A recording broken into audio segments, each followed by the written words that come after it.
Perfecto, perfecto, yo también. Listo.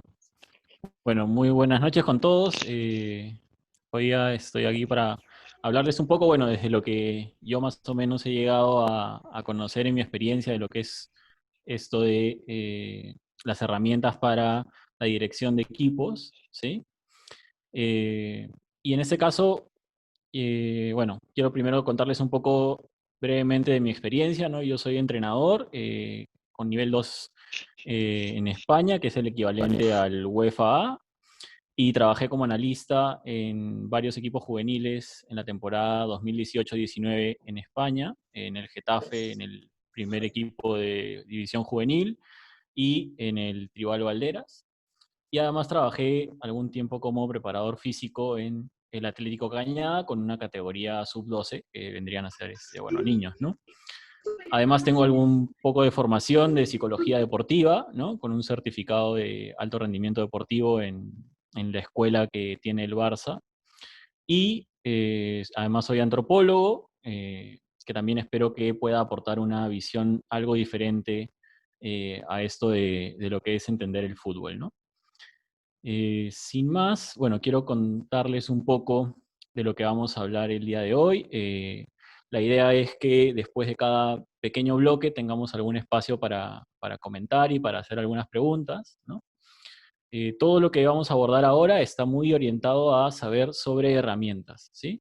Entonces, el primer tema que vamos a ver es el de objetivos y planificación y contexto. Luego vamos a hablar un poco de lo que puede ser la cultura de entrenamiento y cómo se puede hacer observación y evaluación dentro del entrenamiento. Y a partir de eso vamos a abordar un poco lo que es herramientas para recoger información mediante o sea, en lo que respecta a preparación física, lo mismo con psicología deportiva y lo mismo con táctica y técnica, ¿no? O sea, al final lo que vamos a querer hacer es encontrar estas herramientas que nos sirven para recoger información en esos espacios, ¿sí? Y, y por último vamos a abordar brevemente como un poco algunas ideas de cómo podría ser el relacionamiento con los padres y madres cuando estamos hablando de equipos en fútbol formativo, ¿no? Ese es un poco el esquema de la presentación de hoy y entonces, bueno, sin más empezamos un poco con los contenidos. Para empezar quiero hablarles un poco de los objetivos, la planificación y contexto, porque siempre es bueno enmarcar un poco en qué cosa nos vamos a sumergir, ¿no? En el fútbol solemos pensar el fútbol desde 4 esferas diferentes, ¿no? Lo que vendría a ser la parcela más técnica, lo que vendría a ser la parcela más táctica, la física y la psicológica. Y sobre todos esos diferentes espacios, lo que nosotros hacemos es pensar sobre objetivos y los contenidos que queremos trabajar para llegar a esos objetivos, ¿no? Entonces, la idea es que nosotros todos esos contenidos que pensamos los tenemos que planificar a lo largo del tiempo, ¿no? Y para hacer una planificación, lo que tenemos que pensar es, bueno, como más o menos muchos No, de es de ustedes ya caracol, que sabrán, va a ser como tú has dicho, pero. eh, José, escucho otros micros. Y ahora, si han entrado, perdóname, ahí está, dale. Ya, perfecto.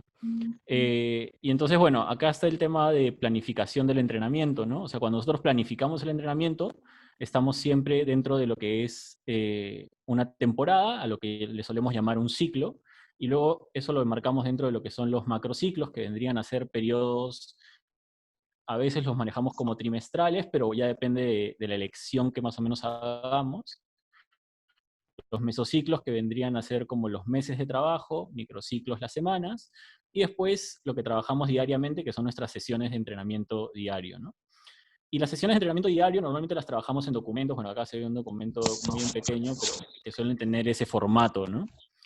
Y, y esas sesiones de entrenamiento, bueno, incluyen lo que son las tareas y incluye todo este proceso mediante el cual nosotros entrenamos, pero también es necesario que planifiquemos a veces el momento previo al entrenamiento, o sea, cuando los jugadores recién llegan al club y qué cosas van a hacer hasta que empiece el entrenamiento en sí mismo, y lo que ocurre después del entrenamiento, ¿no? O sea, porque también los jugadores a veces se quedan un rato más porque van a ir al vestuario o porque por A o B se les va a hacer preguntas sobre algún tema que se hizo en el entrenamiento. Entonces, todo eso también tiene que estar planificado dentro de lo que son nuestras sesiones diarias, ¿no?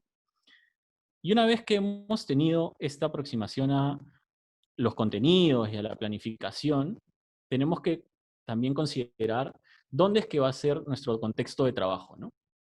Y eso también va a influir mucho en lo que finalmente va a ser nuestra planificación, ¿no? Primero, nosotros tenemos que pensar que estamos en un contexto de un país y de una región quizás, y quizás inclusive de alguna zona dentro de una ciudad, ¿no?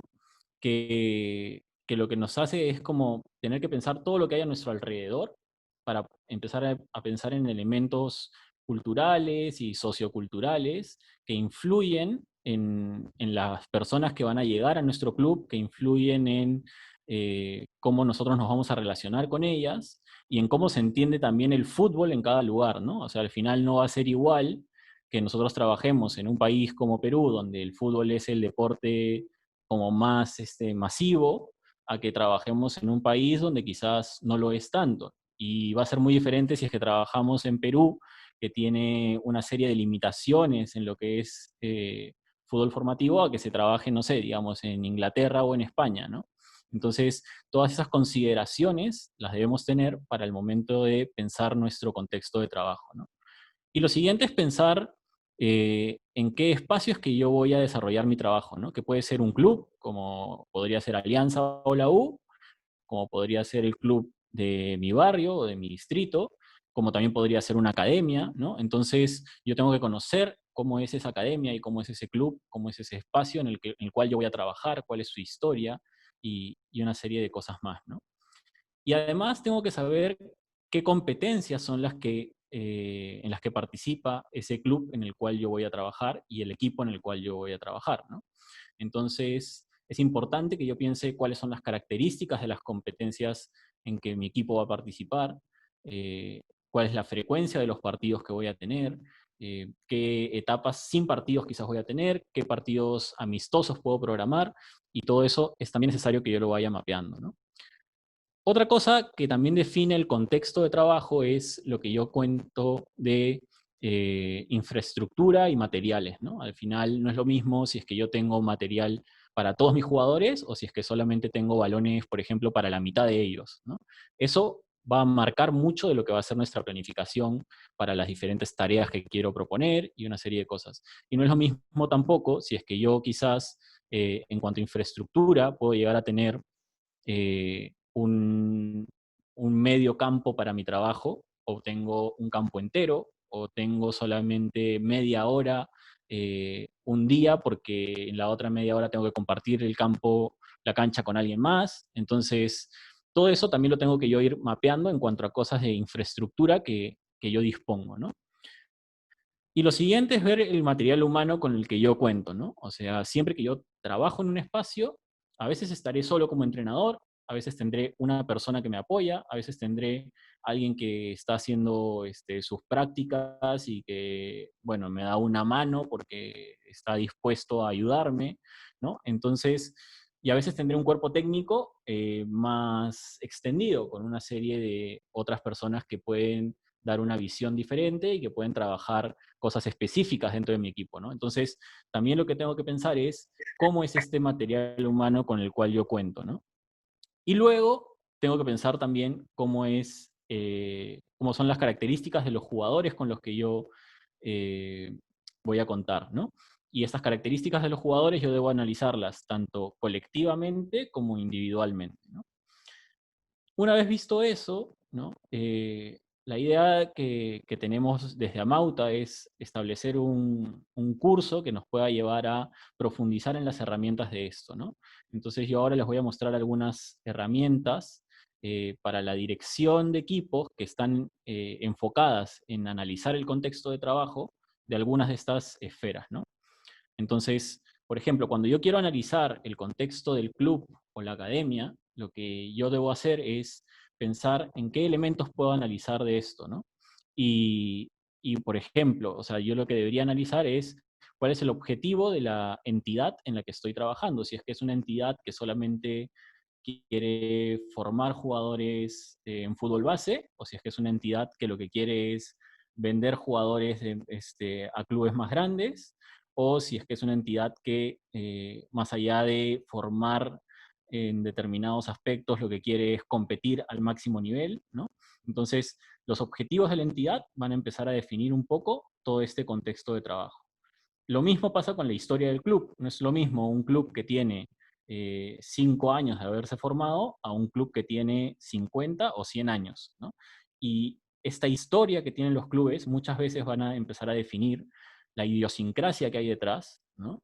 Y van a definir también los valores que se persiguen desde el club, ¿no?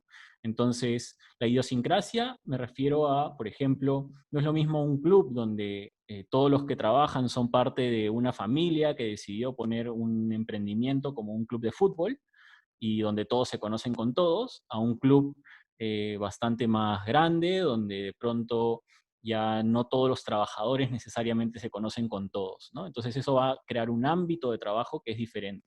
Y yo tengo que saber entender cuando llego a un espacio nuevo, cómo es ese espacio, ¿no? Entonces la idiosincrasia es importante. Los valores también son importantes. No es lo mismo, por ejemplo, trabajar en un club donde se fomenta como valor, digamos, eh, en el caso, por ejemplo, de Alianza y la U, ¿no? Que tenemos estas referencias constantes a la garra y tenemos estas referencias constantes al corazón, ¿no?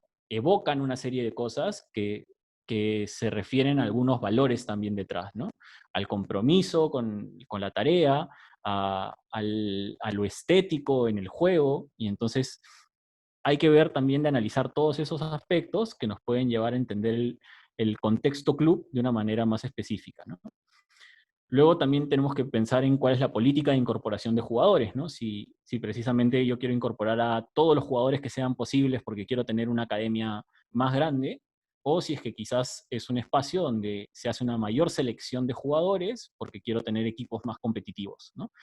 Y lo mismo pasa si es que estamos hablando de un espacio más competitivo en cuanto a equipos, ¿no? O sea, si es que yo ya tengo un equipo de primera división, tendré aquellos clubes donde de pronto mi política es hacer jugar a mayor cantidad de jugadores jóvenes posibles. Y habrá otros clubes donde más bien es, yo quiero ser lo máximo competitivo posible, aún así yo tenga que contratar mayor cantidad de jugadores extranjeros y darle mayor cantidad de minutaje a jugadores un poco más veteranos, ¿no? Luego, o sea, el equipo dentro del club lo que me va a marcar es, por ejemplo, no es lo mismo que yo esté dentro del club en un equipo que es sub-12 a que yo esté en un equipo que es sub-17 a que esté en un equipo de categoría absoluta, ¿no? Entonces, eso también importa al momento de yo pensar mi contexto del club. Y por último, también es importante que yo piense en cómo es el estilo de juego del club en el cual yo estoy, ¿no? No siempre va a haber un estilo de juego marcado y no siempre el club o academia me van a exigir a mí como entrenador que me adecue a un estilo de juego. Pero si lo hubiera, si hubieran algunos pequeños patrones de juego que yo puedo identificar y que son importantes en el contexto del club, debo también analizarlos y pensarlos, ¿no? Luego, cuando pensamos en la planificación y en el contexto de competencia, ¿no? Este es, por ejemplo, un ejemplo de lo que podría haber sido una mitad de temporada de un equipo de primera división de fútbol peruano, ¿no? De enero a junio. Y si se dan cuenta, bueno, el calendario está repetido a la izquierda y a la derecha. En la mano izquierda tenemos el calendario por competencias y en la mano derecha el calendario por lugar del partido.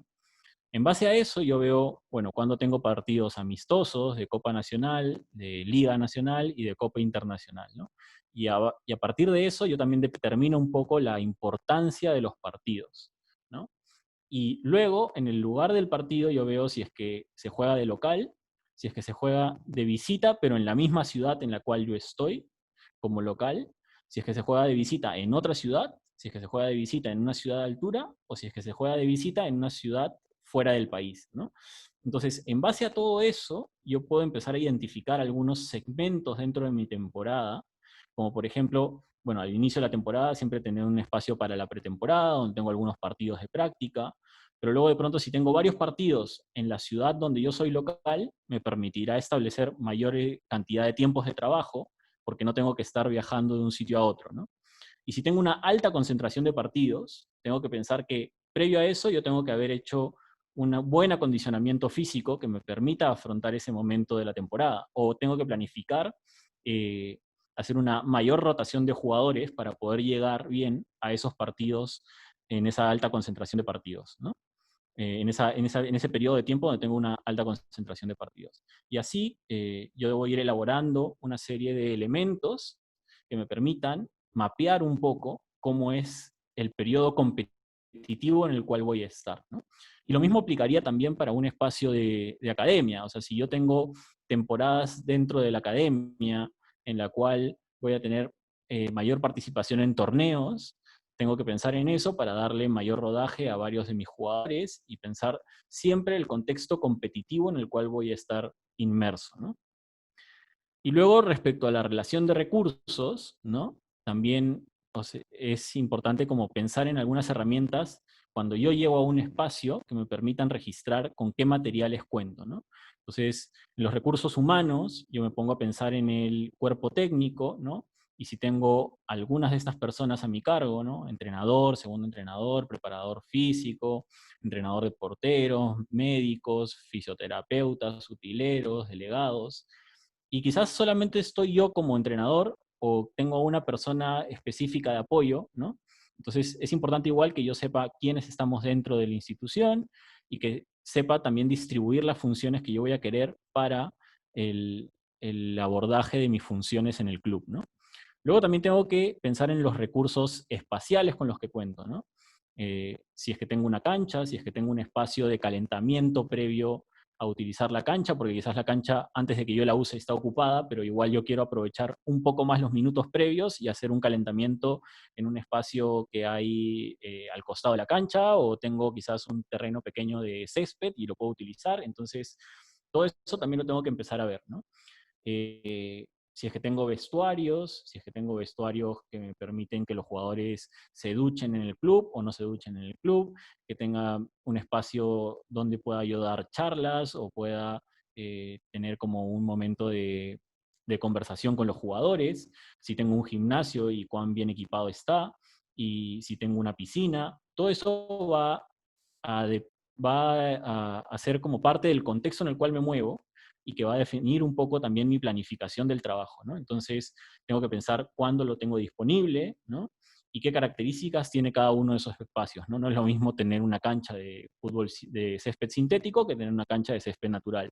No es lo mismo tener un gimnasio totalmente equipado que tener un gimnasio con muchas carencias, ¿no? Y luego también pensar en todos los materiales que tengo, ¿no? Si tengo balones, si tengo chalecos, conos, platos, y bueno, todo lo que ya sabemos que se puede tener como parte de los materiales para el entrenamiento en sí, ¿no? Y tenerlos mapeados para que cuando yo diseñe una tarea, de pronto no me pase de que al momento de empezar a elaborar la tarea en la cancha, me falten los materiales necesarios para poder ejecutarla de manera correcta, ¿no? Y esas son como algunas de las pequeñas herramientas que se podría tomar de esta primera parte de analizar el contexto de trabajo. Claro, también tenemos que empezar a analizar el contexto país que tenemos, también tenemos que analizar la plantilla y hacer un análisis jugador por jugador, pero bueno, esa es una pequeña muestra de las herramientas que podemos tener, ¿no? Y si quieren algunas herramientas más, las podremos ver también en el curso que se está pensando hacer desde Amauta, ¿no? No sé si es que sobre esta primera parte hay algunas preguntas o Sí, comentarios. hola Silvio, ¿qué tal? ¿Cómo está? Hola Jesús. Buenas noches a todos, ¿qué tal? Mi nombre es Jesús Espinosa, un gusto saludarlos. Muchas gracias a todos ustedes por participar de la videoconferencia. En este caso, el objetivo de esta videoconferencia es mostrar algunas herramientas que nos pueden servir los entrenadores para mejorar nuestra forma de entrenar, para ser más efectivos, para aprovechar toda todas las fuentes, todas las ciencias que nos sean a disposición, que estén a disposición para mejorar nuestro entrenamiento, ¿no? Ese era el objetivo de este ejercicio. Ahorita, actualmente, los entrenadores de fútbol tenemos a disposición muchas herramientas, hay muchas ciencias complementarias que ayudan al entrenamiento. Entonces, la pregunta es, ¿cómo organizamos todo eso para ser un entrenador más preparado, con más herramientas, etcétera, ¿no? Entonces, está bueno esa primera parte, que justo Silvia hablaba del contexto, de entrar en contexto. Creo que acabas de entrar a la parte ya de cultura de entrenamiento, o como yo le comentaba a Silvio, a aprender nosotros mismos a entrenar, a generarnos mecanismos de entrenamiento. Y no sé, Silvio, si podría ser la introducción, esta pregunta podría ser la introducción a la segunda parte, o de repente la vas a tocar aquí, me gustaría que nos cuentes gran parte, qué herramientas tiene el entrenador para utilizarla en su preparación, en su entrenamiento, ¿no? Desde las diferentes ciencias, y cómo las puedo organizar. Yo recuerdo que me contaste, bueno, yo también lo vi, en tu experiencia has visto planteles profesionales como el del Getafe, ¿no? Y nos podrías contar, en base a lo que viste, qué tipo de soporte tenían, ¿no? El número de personas y de funciones que están alrededor de ese primer entrenador. Quisiera que nos cuentes eso, cómo es todo ese manejo. Ya un entrenador de ese nivel es un manager, ¿no? Maneja mucha gente, muchas herramientas. Y después me gustaría que lo aterrices o lo vayas llevando a lo que viste en el fútbol formativo, desde los más competitivos, ya que el Getafe compite en una especie de Copa Federación en España. Entonces compite contra el Real Madrid, contra el Atlético de Madrid. Entonces, cuéntanos también qué veías ahí en cuanto a todo el manejo de herramientas y qué tenían ya clubes más modestos como el Getafe. Sí, sí. O sea, sin lugar a dudas, algo que va a marcar mucho la manera en la que uno va a tener una cultura de entrenamiento es, al final, el recurso humano con el que uno cuenta, ¿no? Es muy diferente si es que yo tengo solamente una persona que me ayuda, si es que tengo un cuerpo técnico de hasta 22 personas, ¿no? Cuando yo trabajaba en el juvenil del Getafe, en la cancha del costado, entrenaba el primer equipo del Getafe, ¿no? Y muchas veces con los entrenadores nos parábamos a ver los entrenamientos del primer equipo del Getafe, y se podía llegar como a contar hasta más de 20 trabajadores como parte del cuerpo técnico del Getafe, del primer equipo del Getafe, ¿no? Y estamos hablando, claro, que no es el equipo principal del Real Madrid o del Atlético de Madrid o del Barcelona, sino que es un equipo de media tabla en España que tiene hasta más de 22 personas como trabajadores en su cuerpo técnico, ¿no? Y entonces eso hace de que muchas personas tengan el análisis de pequeñas cosas de información y el registro de información y la gestión de cosas que son mucho más específicas para cada una de sus áreas y que al final se pueda gestionar de mejor manera la información. Pero claro, si yo solamente tengo una persona a mi lado que me ayuda para hacer toda la gestión de la información y con esa persona yo tengo que empezar a pensar cómo trabajo la parte técnica, la parte táctica, cómo trabajo la parcela psicológica y la parte física, obviamente va a haber momentos en los cuales yo tengo que ser muy, pero muy organizado para poder llegar a estructurar algunas herramientas que me permitan recoger información, ¿no? Y entonces, de cara a eso, lo que yo quiero es como empezar a pensar cómo observamos y evaluamos información y cómo esto se da dentro de una cultura de entrenamiento. Entonces, cuando estamos hablando de cultura de entrenamiento, estamos dentro de un espacio donde hay, como ya hemos hablado antes, ¿no? Hay unos objetivos y contenidos que tienen todos estos aspectos, que están enmarcados en una planificación y que esta planificación además guarda relación con un contexto, ¿no? Y en todo este espacio, la cultura de entrenamiento lo que me va a permitir es aprender a entrenar, ¿no? Y aprender a entrenar no quiere decir yo solamente voy a la cancha y tengo mis jugadores y los entreno todos los días, sino que también es cómo yo, entrenador, me entreno a mí mismo para ir mejorando en algunas habilidades que me permitan después gestionar mejor mi equipo, ¿no? Entonces, yo tengo que pensar mucho en Silvio, se estos... ve una Sí, pequeña raya amarilla ahí en la presentación. De sí, no repente sale y vuelve a es... compartir, o sea, sale de Perfecto, la... Sí, mejor. De repente ya. deja de compartir, vuelve a compartir, a lo mejor eso.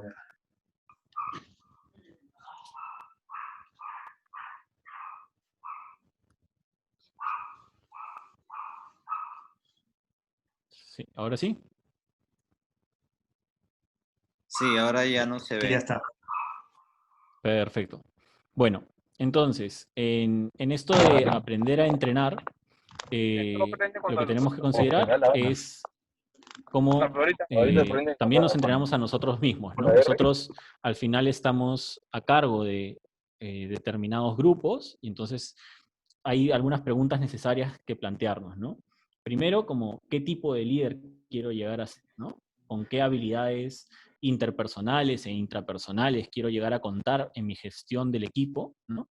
Y luego, también, qué tipo de espacio yo quiero generar, ¿no? Si es que es un espacio donde hay mucha horizontalidad en el trato con los jugadores, donde además yo genero mucha adherencia de parte de los jugadores, donde lo que busco es que los jugadores se sacrifiquen en cada una de las tareas y hagan su máximo esfuerzo, donde lo que quiero es que se gestione el disfrute de los jugadores. Entonces, todo eso va a ir marcando también un poco qué tipo de espacio es el que yo quiero empezar a construir, ¿no?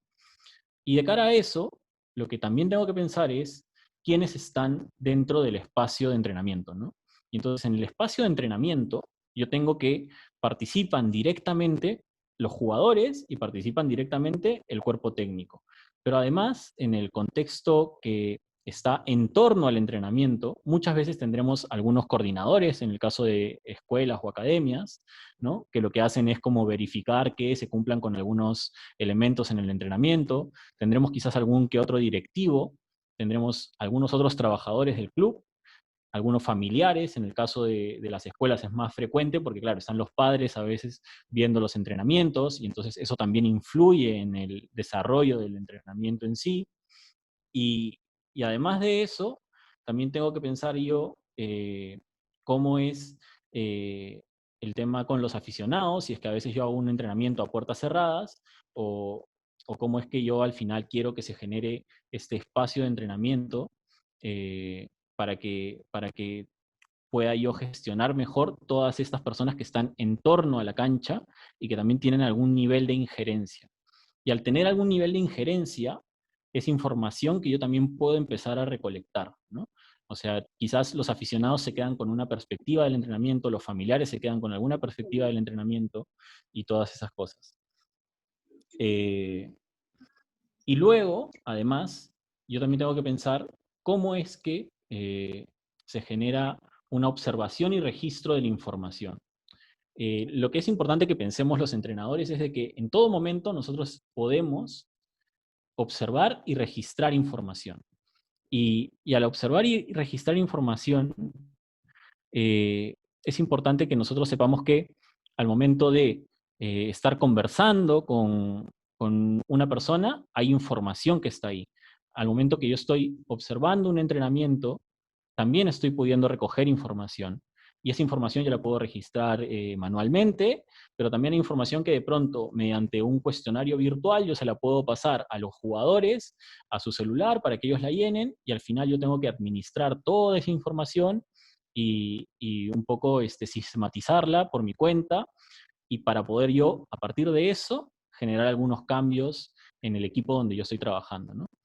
Y es muy importante que nosotros sepamos que, según quien observa, tenemos diferentes tipos de registro de información, ¿no? No es lo mismo que observe el entrenamiento un entrenador principal a que lo observe un preparador físico, ¿no? Quizás el preparador físico, cuando se está desarrollando una tarea, lo que va a ver es la cantidad de sprints que hace un jugador, ¿no? Pero mientras que quizás un psicólogo deportivo lo que va a hacer es ver más bien cómo se comunican los jugadores entre ellos, si es que tienen palabras claves para llamarse unos a otros, si es que tienen una comunicación positiva o no, ¿no? Entonces, también siempre vamos a tener unos lentes con los cuales nosotros miramos el entrenamiento. No es lo mismo que lo observe un entrenador, a que lo observe un preparador físico, a que lo observe un psicólogo deportivo, ¿no? Y todo eso nos va a permitir observar de mejor manera los entrenamientos. Y entonces, nosotros tenemos que plantear cómo hacemos la evaluación, ¿no? Nosotros, ¿qué cosa es lo que vamos a evaluar en un entrenamiento? Vamos a evaluar cómo nos desarrollamos respecto al programa que estamos ejecutando con los contenidos, la planificación, pero vamos a evaluar también cómo van desarrollándose y cómo va siendo el rendimiento de los jugadores, ya sea colectiva o individualmente, Y también vamos a evaluar cómo va el desempeño de nosotros como entrenadores y como cuerpo técnico, ¿no? Entonces, todo eso son cosas que evaluamos. ¿Y cómo las evaluamos? Las evaluamos de manera subjetiva y objetiva, a partir de observación, entrevistas, encuestas, sociogramas, diarios de campo, listas de control o discusión de grupos, o también, en el lado objetivo, a partir de algunos test específicos, de algunos análisis estadísticos, de algunos ludogramas. Entonces, todo eso nos permite llegar a la información. Y hasta aquí, bueno, esto es como un poco el marco de lo que nos va a permitir ir hacia las herramientas concretas de cada una de las ramas. No sé si es que hay alguna que otra pregunta por ahí. Silvio, sí, hay unas consultas hace un rato sobre el tipo de liderazgo que hacías mención. Ya. Y aquí pregunta, ¿a qué tipo de líder te refieres? Bueno, cuando hablaba yo de liderazgo, me refería un poco a cómo los líderes tienen una serie de elementos que deben trabajar con ellos mismos, ¿no? Entonces, el líder, o sea, bueno, según lo que un poco se puede analizar desde la psicología deportiva, tiene toda una faceta más de comunicación o de trato interpersonal, o sea, el liderazgo interpersonal y el liderazgo intrapersonal, ¿no? Cuando hablamos de liderazgo interpersonal, hablamos de la comunicación que establece el líder con todas las personas que están a su alrededor, hablamos del estilo de liderazgo que yo quiero impartir y si es que logro impartirlo desde la imparcialidad o no, y además hablo de cómo yo hago toda una gestión del disfrute. Al final es muy importante que yo logre generar un espacio donde el jugador vaya y disfrute del entrenamiento, porque eso es lo que va a hacer que el jugador tenga mayor adherencia a la tarea, tenga mayor compromiso con los objetivos y una serie de cosas. Y del lado intrapersonal, el líder también tiene que trabajar para tener una autoconversación positiva. ¿Qué cosa quiere decir eso? Que al momento de yo empezar a dialogar conmigo mismo sobre cómo voy con mis tareas y con mis objetivos, no tenga una crítica destructiva de mis tareas, sino que más bien haga un análisis coherente y logre establecer desafíos que sean medibles y que sean alcanzables, ¿no?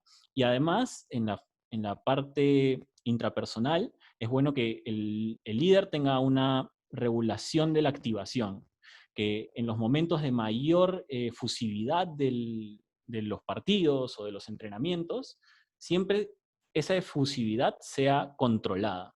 O sea, cuando yo le pongo más énfasis a una tarea o cuando yo le pongo más énfasis a algunas frases en los entrenamientos o en los partidos, eso tiene que ser intencional, no tiene que ser una reacción a las emociones, que lo puede ser en parte, ¿no? Pero siempre pasándolo por un filtro de que esa activación que yo voy a tener esté regulada.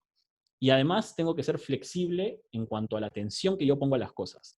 No es igual si es que yo estoy con un foco atencional en algo muy concreto y específico, y a la vez están pasando muchas cosas a mi alrededor. Entonces, yo tengo que ser capaz de poner mi foco de atención en las cosas como puntuales, pero al mismo tiempo poner el foco de atención en cosas más generales que me permitan ver cómo el jugador que quizás está haciendo la readaptación física fuera del campo con un preparador físico o con un fisioterapeuta, está desarrollando su trabajo de manera adecuada, a la vez que el preparador de porteros está trabajando de manera adecuada con los porteros y que mi segundo entrenador está desarrollando un rondo con todo el equipo, o sea, con diferentes rondos con todo el equipo, y entonces yo tengo que tener la capacidad de observar y poner atención y saber cuándo y dónde la voy poniendo, ¿no? Entonces, todas esas cosas son también interesantes que un líder pueda empezar a trabajarlas. Josué, ¿alguna otra pregunta más? No, hay un comentario de Carlos que dice, en Copa Perú el entrenador le toca ser entrenador, PF, utilero, psicólogo. Sí, pues justamente por eso es que estamos tratando de abordar las diferentes herramientas, porque ante la necesidad no significa que no tenemos que hacerlo, sino que al contrario, que todo lo tenemos que hacer nosotros. Entonces, ahí está el reto, ¿no? No sé qué piensa Silvia.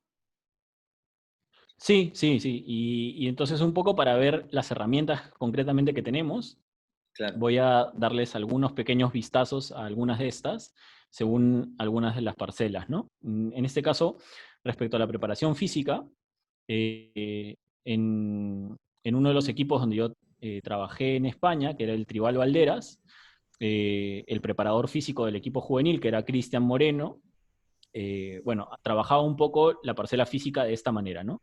Teníamos algunos objetivos principales, que eran la fuerza, la velocidad y la resistencia, algunos otros objetivos que eran la coordinación, el equilibrio, la agilidad y la flexibilidad, y todo eso, lo que nosotros tratábamos era como de incluirlo en contenidos dentro de las tareas de entrenamiento, pero a la vez, en los entrenamientos también nosotros lo que hacíamos era medir la carga externa y la carga interna que iban teniendo los jugadores, ¿no? Estamos hablando de cargas físicas, ¿no? De trabajo físico.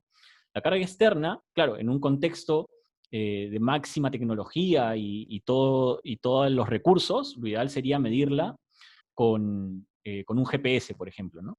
Y en cambio, claro, o sea, en este espacio obviamente no había GPS. Y entonces lo que hacíamos era medir esto mediante la fatiga táctica y la complejidad técnico-táctica, ¿no? Ahora vamos a ver una herramienta, bueno, unas tablas que nos permiten cuantificar estas fatigas y estas complejidades técnico-tácticas, ¿no?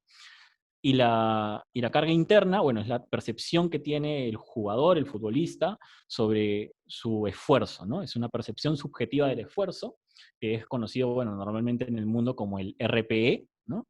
Que quizás a algunos les suena más, y que también hay toda una serie de maneras de medirlo y de posibilidades que se nos presentan en el mundo actual y que creo que pueden estar al alcance de todos, felizmente. Entonces, vamos a tratar de ver un poco eso, ¿no? Sobre la carga externa, medíamos primero la fatiga táctica en base a una serie de elementos, ¿no? Entonces, la tarea iba a tener un máximo puntaje de exigencia de 25 puntos, ¿no? Y entonces nosotros cuantificábamos las tareas diferentes en cuanto a 5 tipos de variables, ¿no? Primero el tipo de oposición, si es que era una oposición baja, tenía menos puntaje, si es que era una oposición reducida o si es que era una oposición real, ¿no? Y así también con los momentos del juego, ¿no? Cuando había un solo momento de juego, era un puntaje menor, y cuando ya estábamos hablando de 3 o 4 momentos de juego, era el máximo puntaje, ¿no?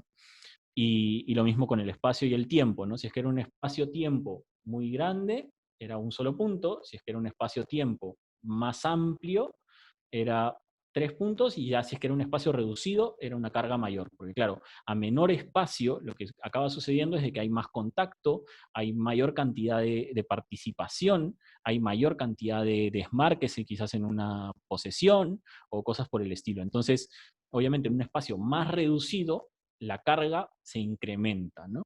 Y luego había también un índice de dificultad en la tarea, ¿no? Entonces uno iba viendo si es que había superioridad, igualdad o inferioridad numérica, ¿no? Entonces eso también permitía que yo supiera si es que la tarea era más o menos, de mayor o menor carga táctica, ¿no? De fatiga táctica.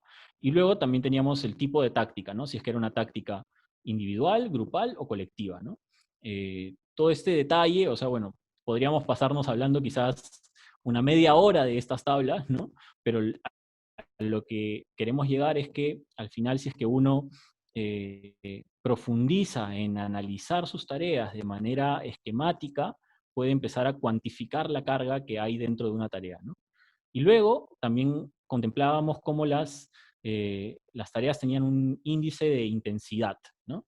Que se medía sobre todo por la complejidad técnico-táctica que tenía la tarea, ¿no? Entonces, hay tareas de técnica colectiva sin finalización o con finalización o de estrategia, que tienen normalmente un RPE muy bajo, que además está vinculado con una frecuencia cardíaca que suele ser también un poco menor, ¿no? Y que suele ser un espacio como un poco más regenerativo. Pero las tareas, por ejemplo, de iniciación y asimilación del modelo de juego ya son un poco más complejas, ¿no? Cuando entramos ya al desarrollo y profundización del modelo, son más complejas aún. Y cuando ya estamos en la especialización del modelo, son bastante más complejas. Y ya si lo llevamos, por último, a los partidos condicionados, donde nosotros tratamos de transmitir concretamente lo que es modelo de juego, ahí sí hay una complejidad máxima de la tarea, ¿no? Entonces, a partir de contemplar todos estos aspectos, nosotros le dábamos una carga valorativa a la tarea, que sumado al minutaje de las tareas, de cada una de las tareas, se les otorgaba un valor Ese, en doble base ritmo, también ¿cómo era? a la carga interna, ¿no? Ya, Entonces, un para medir la trampuerto. carga interna, por ejemplo, en el Getafe, nosotros lo que hacíamos era, bueno, manejábamos la clásica escala del RPE, que como ya les dije, es como una percepción subjetiva del esfuerzo, es decir, que el jugador lo que hace es, al acabar el entrenamiento, se le pregunta cuál fue su nivel de exigencia a lo largo del entrenamiento, ¿no? Y cuál, o sea, si es que esa actividad física fue de esfuerzo máximo, de esfuerzo muy duro, vigorosa, moderada, ligera o muy ligera, ¿no?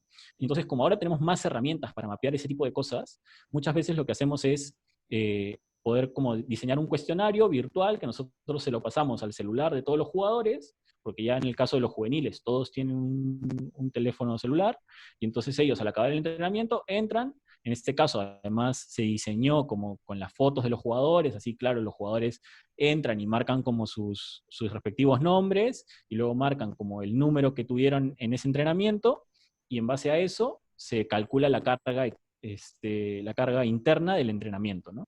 Y con todos esos elementos, un poco lo que se puede llegar a hacer es como cuantificar estas cargas. Cuando las cargas son similares de un día a otro, se evita un poco el riesgo de lesión. Cuando las cargas son muy diferentes de un día a otro, lo que pasa es de que estamos sobrecargando o cargando muy por debajo de lo que solemos hacer al jugador. Y eso incrementa bastante más los riesgos de lesión, ¿no?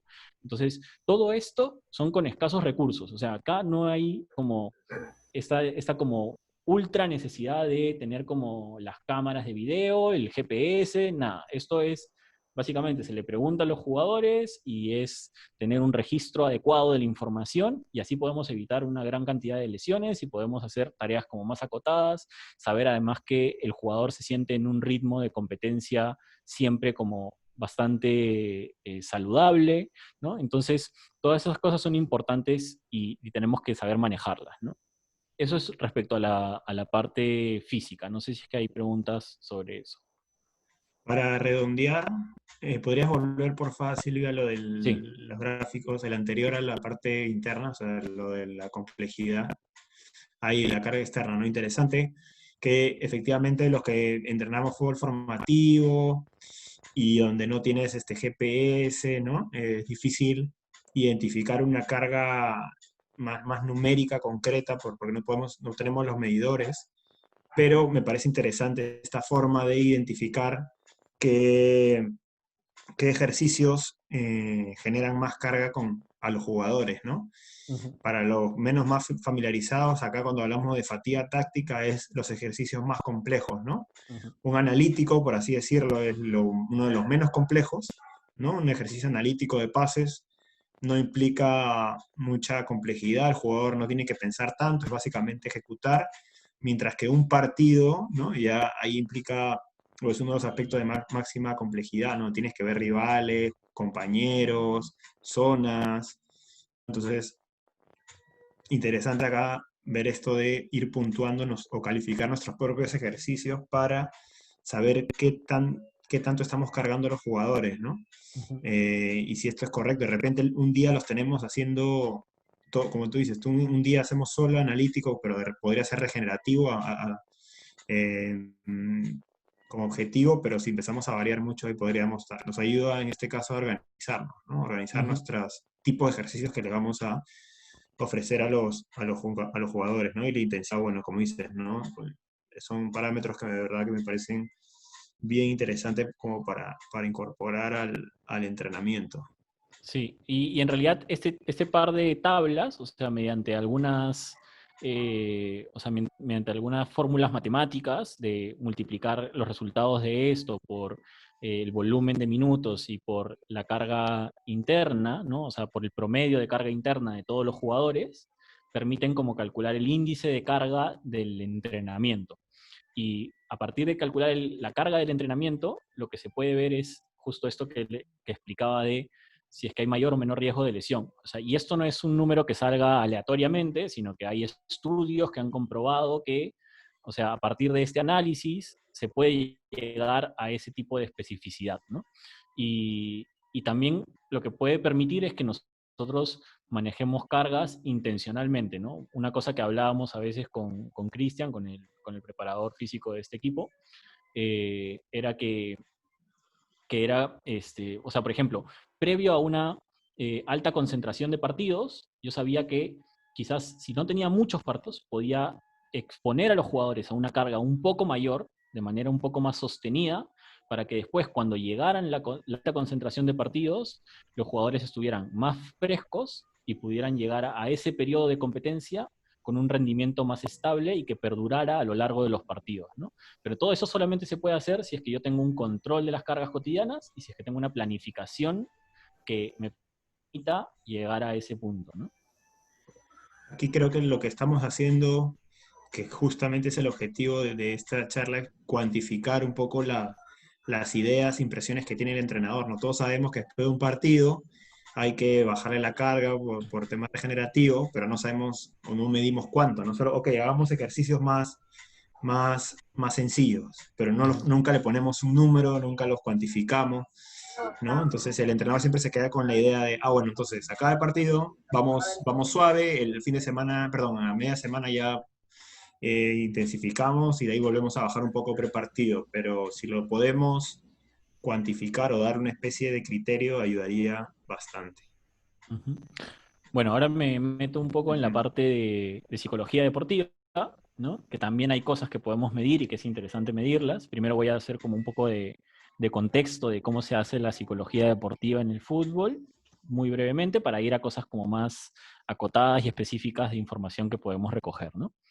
Entonces, en psicología deportiva nosotros tenemos algunos métodos para recoger información, como son las entrevistas personales, las reuniones grupales, el registro del rendimiento y algunos autorregistros, ¿no? Y esto me otorga una serie de información cualitativa sobre el entrenamiento, que está vinculada a la adherencia, el dominio de habilidades, el cansancio y fatiga, la autoeficacia, el disfrute, el estrés de entrenamiento, el estrés post-competencia y la cohesión, ¿no?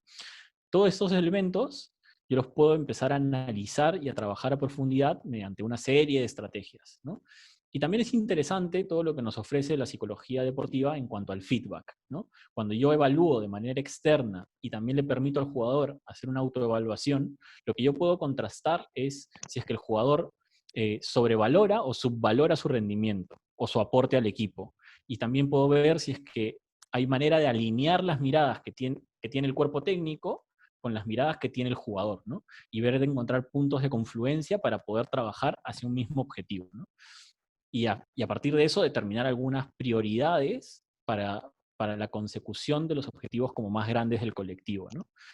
Y eso me permite a su vez generar un nuevo programa de trabajo, ¿no? O sea, a partir de que yo converso con el jugador y veo su autoevaluación en base a data mía, o sea, información que yo he generado observando y cuantificando, puedo como contrastar cosas que él me diga de su autoevaluación con información concreta que yo haya observado, ¿no? Entonces, por ejemplo, cuando yo hablo de adherencia nada más, ya tengo una serie de elementos que yo puedo observar, ¿no? Uno de los espacios, por ejemplo, que en el mundo son conocidos como de alta adherencia al entrenamiento, es lo que se genera en el Atlético de Madrid, ¿no? O sea, todos sabemos, por ejemplo, que el Cholo Simeone sabe comprometer a sus jugadores, bueno, y este es el profe Ortega, que no sé si algunos de ustedes imagino que sí lo conocen, que es como el que está detrás de la preparación física del Atlético de Madrid y que es muy conocido por comprometer a sus jugadores en la labor física, ¿no? Entonces, esto es una alta adherencia al entrenamiento, ¿no? Y la adherencia se puede medir de muchas maneras, ¿no? O sea, si es que hay una asistencia al entrenamiento en tiempo y forma, si es que hay una atención a las indicaciones del entrenador, si es que hay una ejecución de la destreza según la indicación del entrenador, si es que se efectúa sin interrupciones frecuentes, si es que además se da con una alta intensidad y velocidad, ¿no? Que es la velocidad final deseada por el entrenador, y si es que hay un buen nivel de comunicación durante la tarea, si es que durante la tarea se desarrollan decisiones rápidas y efectivas, si es que hay un foco atencional adecuado, un poco lo que hablábamos antes para el entrenador, pero aplicado a ver si es que el jugador es capaz de poner la atención en lo que debe poner en ese momento, y si es que hay un cumplimiento del objetivo, ¿no? y si además si es que hay un disfrute del entrenamiento, ¿no? Entonces, todo eso son cosas que podemos empezar a pensar, ¿no? En el Tribal Valderas, el psicólogo deportivo que trabajaba en el juvenil donde estaba yo como parte del cuerpo técnico, yo era el analista y entonces también a veces conversábamos muchas cosas con el psicólogo deportivo y él algunas veces me pedía inclusive también como algunos cortes de los partidos para graficar cosas que él ha visto en cuanto a cosas que él había registrado en los partidos, ¿no? Entonces, él registraba información y a partir de registrar la información me decía a mí, oye, quiero que me pases estos cortes de video porque así yo puedo mostrarle al jugador que ha actuado de esta manera, ¿no? O que ha tenido este tipo de actitudes, ¿no? Entonces, también es interesante cómo se puede hacer esta alta comunicación entre diferentes miembros de un cuerpo técnico para poder tener información más al alcance de la mano, ¿no? Pero cuando tenemos pocos insumos de recurso humano, o sea, y somos un entrenador solo o un entrenador y alguien que nos ayuda, quizás podemos diseñar alguna tarea de vez en cuando donde los jugadores estén como más sueltos y puedan desarrollarla sin tantas indicaciones y darnos nosotros un tiempo para nosotros registrar información durante la tarea, ¿no? Entonces, por ejemplo, durante las tareas, este modelo lo que hacía era registrar información de la comunicación verbal que había entre los jugadores, ¿no? Este es un ejemplo del tipo de información que podemos recoger en las tareas, ¿no? A veces hay palabras automáticas que decimos cuando estamos entrenando, ¿no? Como por ejemplo decir como te cae o estás solo, ¿no? Y este tipo de cosas que son palabras automáticas, pero también hay palabras no tan automáticas, que son como, si es que yo quiero referirme a un jugador, entonces yo ya estoy pasando por un proceso mental que me hace pensar, ah, ya, este jugador se llama de esta manera, y entonces para llamarlo estoy haciendo un proceso mental detrás, ¿no? O, por ejemplo, si le quiero dar una indicación específica, como ábrete un poco más, o cierra, o márcalo a tal, ¿no? Entonces, eso ya es una información como más específica. Y todo eso se puede cuantificar, ¿no? O sea, tú te paras al costado de tu, no sé, de la parte final del entrenamiento, donde hay un partido, y ves cómo se comunican los jugadores entre ellos, ¿no? También puedes ver cómo hay comunicación quizás no tan positiva cuando un jugador pierde la pelota porque no hubo una buena comunicación entre dos compañeros de equipo, ¿no? Entonces, todas estas cosas son cuantificables, ¿no? Y después uno puede ir poniendo observaciones a la tarea respecto a la comunicación verbal que hubo, ¿no? Pero también podemos empezar a medir quizás los refuerzos y castigos que hay durante un entrenamiento, ¿no? Cuando nosotros reforzamos al jugador porque lo está haciendo bien, o cuando, digamos, castigamos su rendimiento de manera negativa al decirle como así no se hace, ¿no? Entonces a veces no nos damos cuenta y si es que hay un observador externo que nos puede cuantificar esas cosas, también es interesante, ¿no? Otras cosas que se pueden hacer para medir desde la psicología deportiva es ya después del entrenamiento empezar a cuantificar cosas psicológicas, ¿no? Entonces, ¿qué cosas podemos empezar a medir ahí? Podemos empezar a medir como un test semanal, por ejemplo, para el cuerpo técnico, ¿no? Donde cada miembro del cuerpo técnico evalúe su motivación personal en la semana, su satisfacción con el trabajo realizado, si es que en las tareas de la semana logró transmitirle el objetivo a los jugadores o no, ¿no? Y así una serie de preguntas, ¿no? Que la idea es que podamos un poco trabajar más a profundidad ya dentro de un curso como más acotado de esto, ¿no? Y lo mismo, por ejemplo, sobre los jugadores, ¿no? También podemos hacer cuestionarios a los jugadores para que ellos valoren un poco su rendimiento en el equipo o su rendimiento en una semana, cómo es el rendimiento individual que él aporta al equipo, cuál es el rendimiento del equipo en general, cómo valoras el rendimiento del cuerpo técnico, ¿no? Y eso nos va dando luces de cómo estamos nosotros desempeñando nuestras funciones, ¿no? Entonces, aquí es como una pequeña mirada de algunas posibles herramientas que tenemos desde la psicología deportiva para cuantificar información y al final utilizarla como feedback para los jugadores y para el equipo en general, ¿no? No sé si es que sobre esta parte hay algún tipo de comentario o pregunta.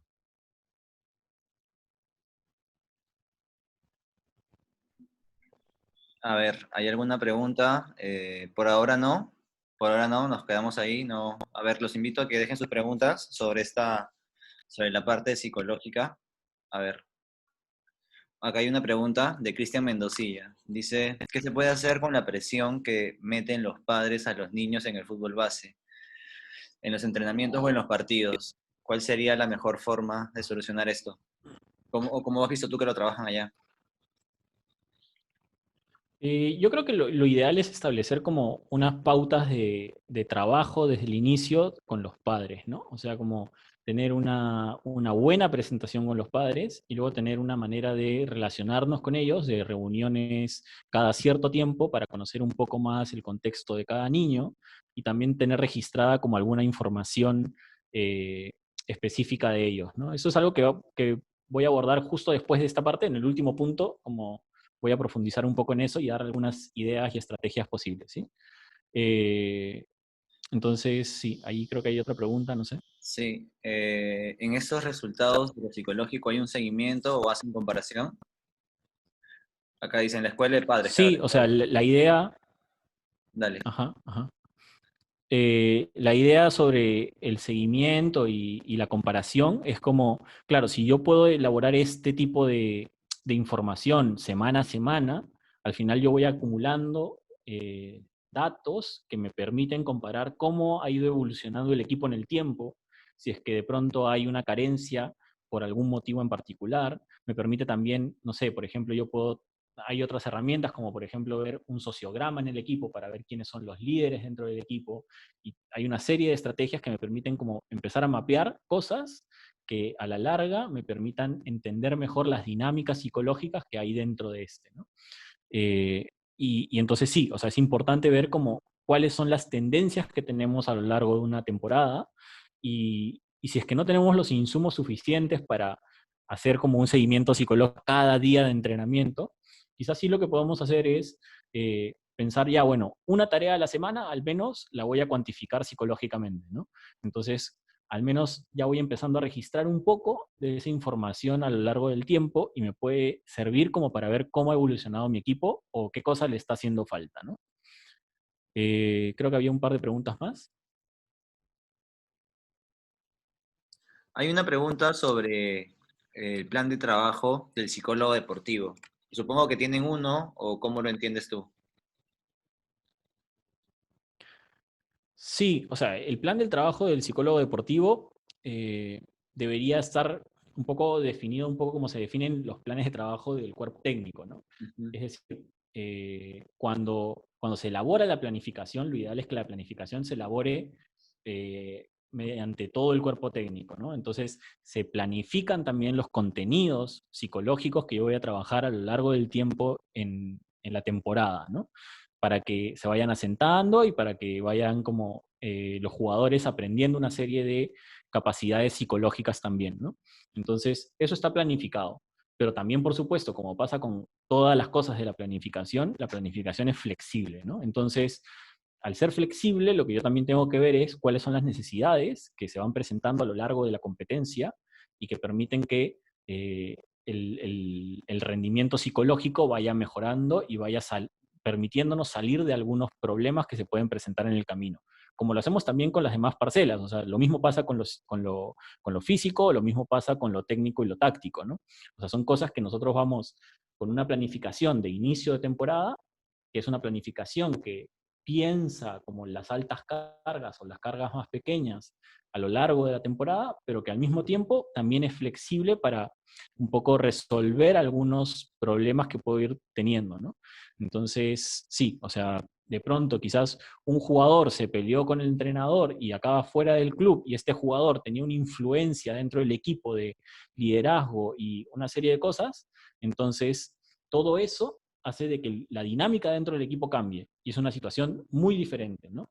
Entonces, si de pronto se te va tu capitán porque a mitad de temporada lo fichó otro equipo, quizás el equipo queda con un liderazgo menos, ¿no? Entonces, ¿cómo se reorganizan los liderazgos en ese espacio? Entonces, quizás ahí tendré que hacer un nuevo sociograma que me permita identificar a los líderes y las dinámicas que se dan dentro del equipo y poder comprender mejor cómo encauzo a partir de ahí mi trabajo, ¿no? Entonces, todo esto es algo que sí, está planificado, pero como toda planificación es flexible en el tiempo, ¿no? Acá nos preguntan cómo podemos, perdón, ¿qué porcentaje es aceptable en los deportistas en cuanto a la adherencia al entrenamiento? ¿Es así de estricto o depende de cómo lo valore el comando? Cuando estamos en cosas como más, más, digamos, subjetivas, al final o sea, el establecimiento de esas como cuantificaciones va a ser como conversado en el cuerpo técnico, ¿no? O sea, nosotros estableceremos quizás algunos valores que nos permitan definir si es que hay un jugador que está más o menos adherido al entrenamiento, ¿no? Pero esto al final termina siendo algo que va cambiando en el tiempo, ¿no? Y que no necesariamente un jugador que está menos adherido antes, quizás va a seguir menos adherido después, ¿no? Sí hay momentos en los cuales hay que enfatizar en algunos trabajos para que esa adherencia cambie, ¿no? Pero si es que hay como una franja de mayor o menor rendimiento aceptable, ¿no? En realidad es bien relativo, porque va a depender de cómo tú midas la adherencia, ¿no? Entonces, hay varias maneras de medir la adherencia, entonces uno va a establecer esas medidas para medir precisamente la adherencia, y a partir de ahí establecerás cuando un jugador no está lo suficientemente adherido, y a partir de ahí ver si es que la decisión es conversar con el jugador, tener una entrevista individual, quizás darle un llamado de atención de alguna manera, establecer quizás algún tipo de castigo si es que se ha diseñado eso como norma del equipo, ¿no? Entonces va a depender al final de la dirección del equipo, ¿no? O sea, de cómo se haya decidido dirigir el equipo en esa parcela, ¿no? ¿Qué aspectos psicológicos son los que se dan más énfasis en la formación de futbolistas o futbolistas en formación? Eh, es bien discutible, ¿no? O sea, obviamente no es lo mismo que nosotros empecemos a hablar en condiciones de fútbol súper competitivo, al igual que en los niños, ¿no? O sea, en los niños también tenemos que empezar a pensar que son niños que tienen otro tipo de intereses, que tienen otro tipo de manejo de su proceso de enseñanza-aprendizaje, ¿no? Y entonces, cuando empezamos a pensar el espacio futbolístico de una manera así, tenemos que empezar a considerar como las diferentes etapas formativas de los niños y cómo es que cada niño aprende, ¿no? Entonces, sí, o sea, hay algunas cosas que vamos a poder gestionar de manera diferente, pero yo creo que lo más importante cuando estamos en las etapas más tempranas de formación es el disfrute, ¿no? O sea, en esa edad, lo que es, o sea, más importante por encima de todas las demás cosas es que el niño que está yendo a entrenar disfrute del entrenamiento y salga de con la sensación de que se ha pasado un rato genial con los amigos y que ha aprendido cosas nuevas, ¿no? Entonces, si es que hay algo que debemos como enfocar como sobre todo en la etapa formativa de los niños, es la gestión del disfrute, ¿no? Que los niños disfruten del entrenamiento.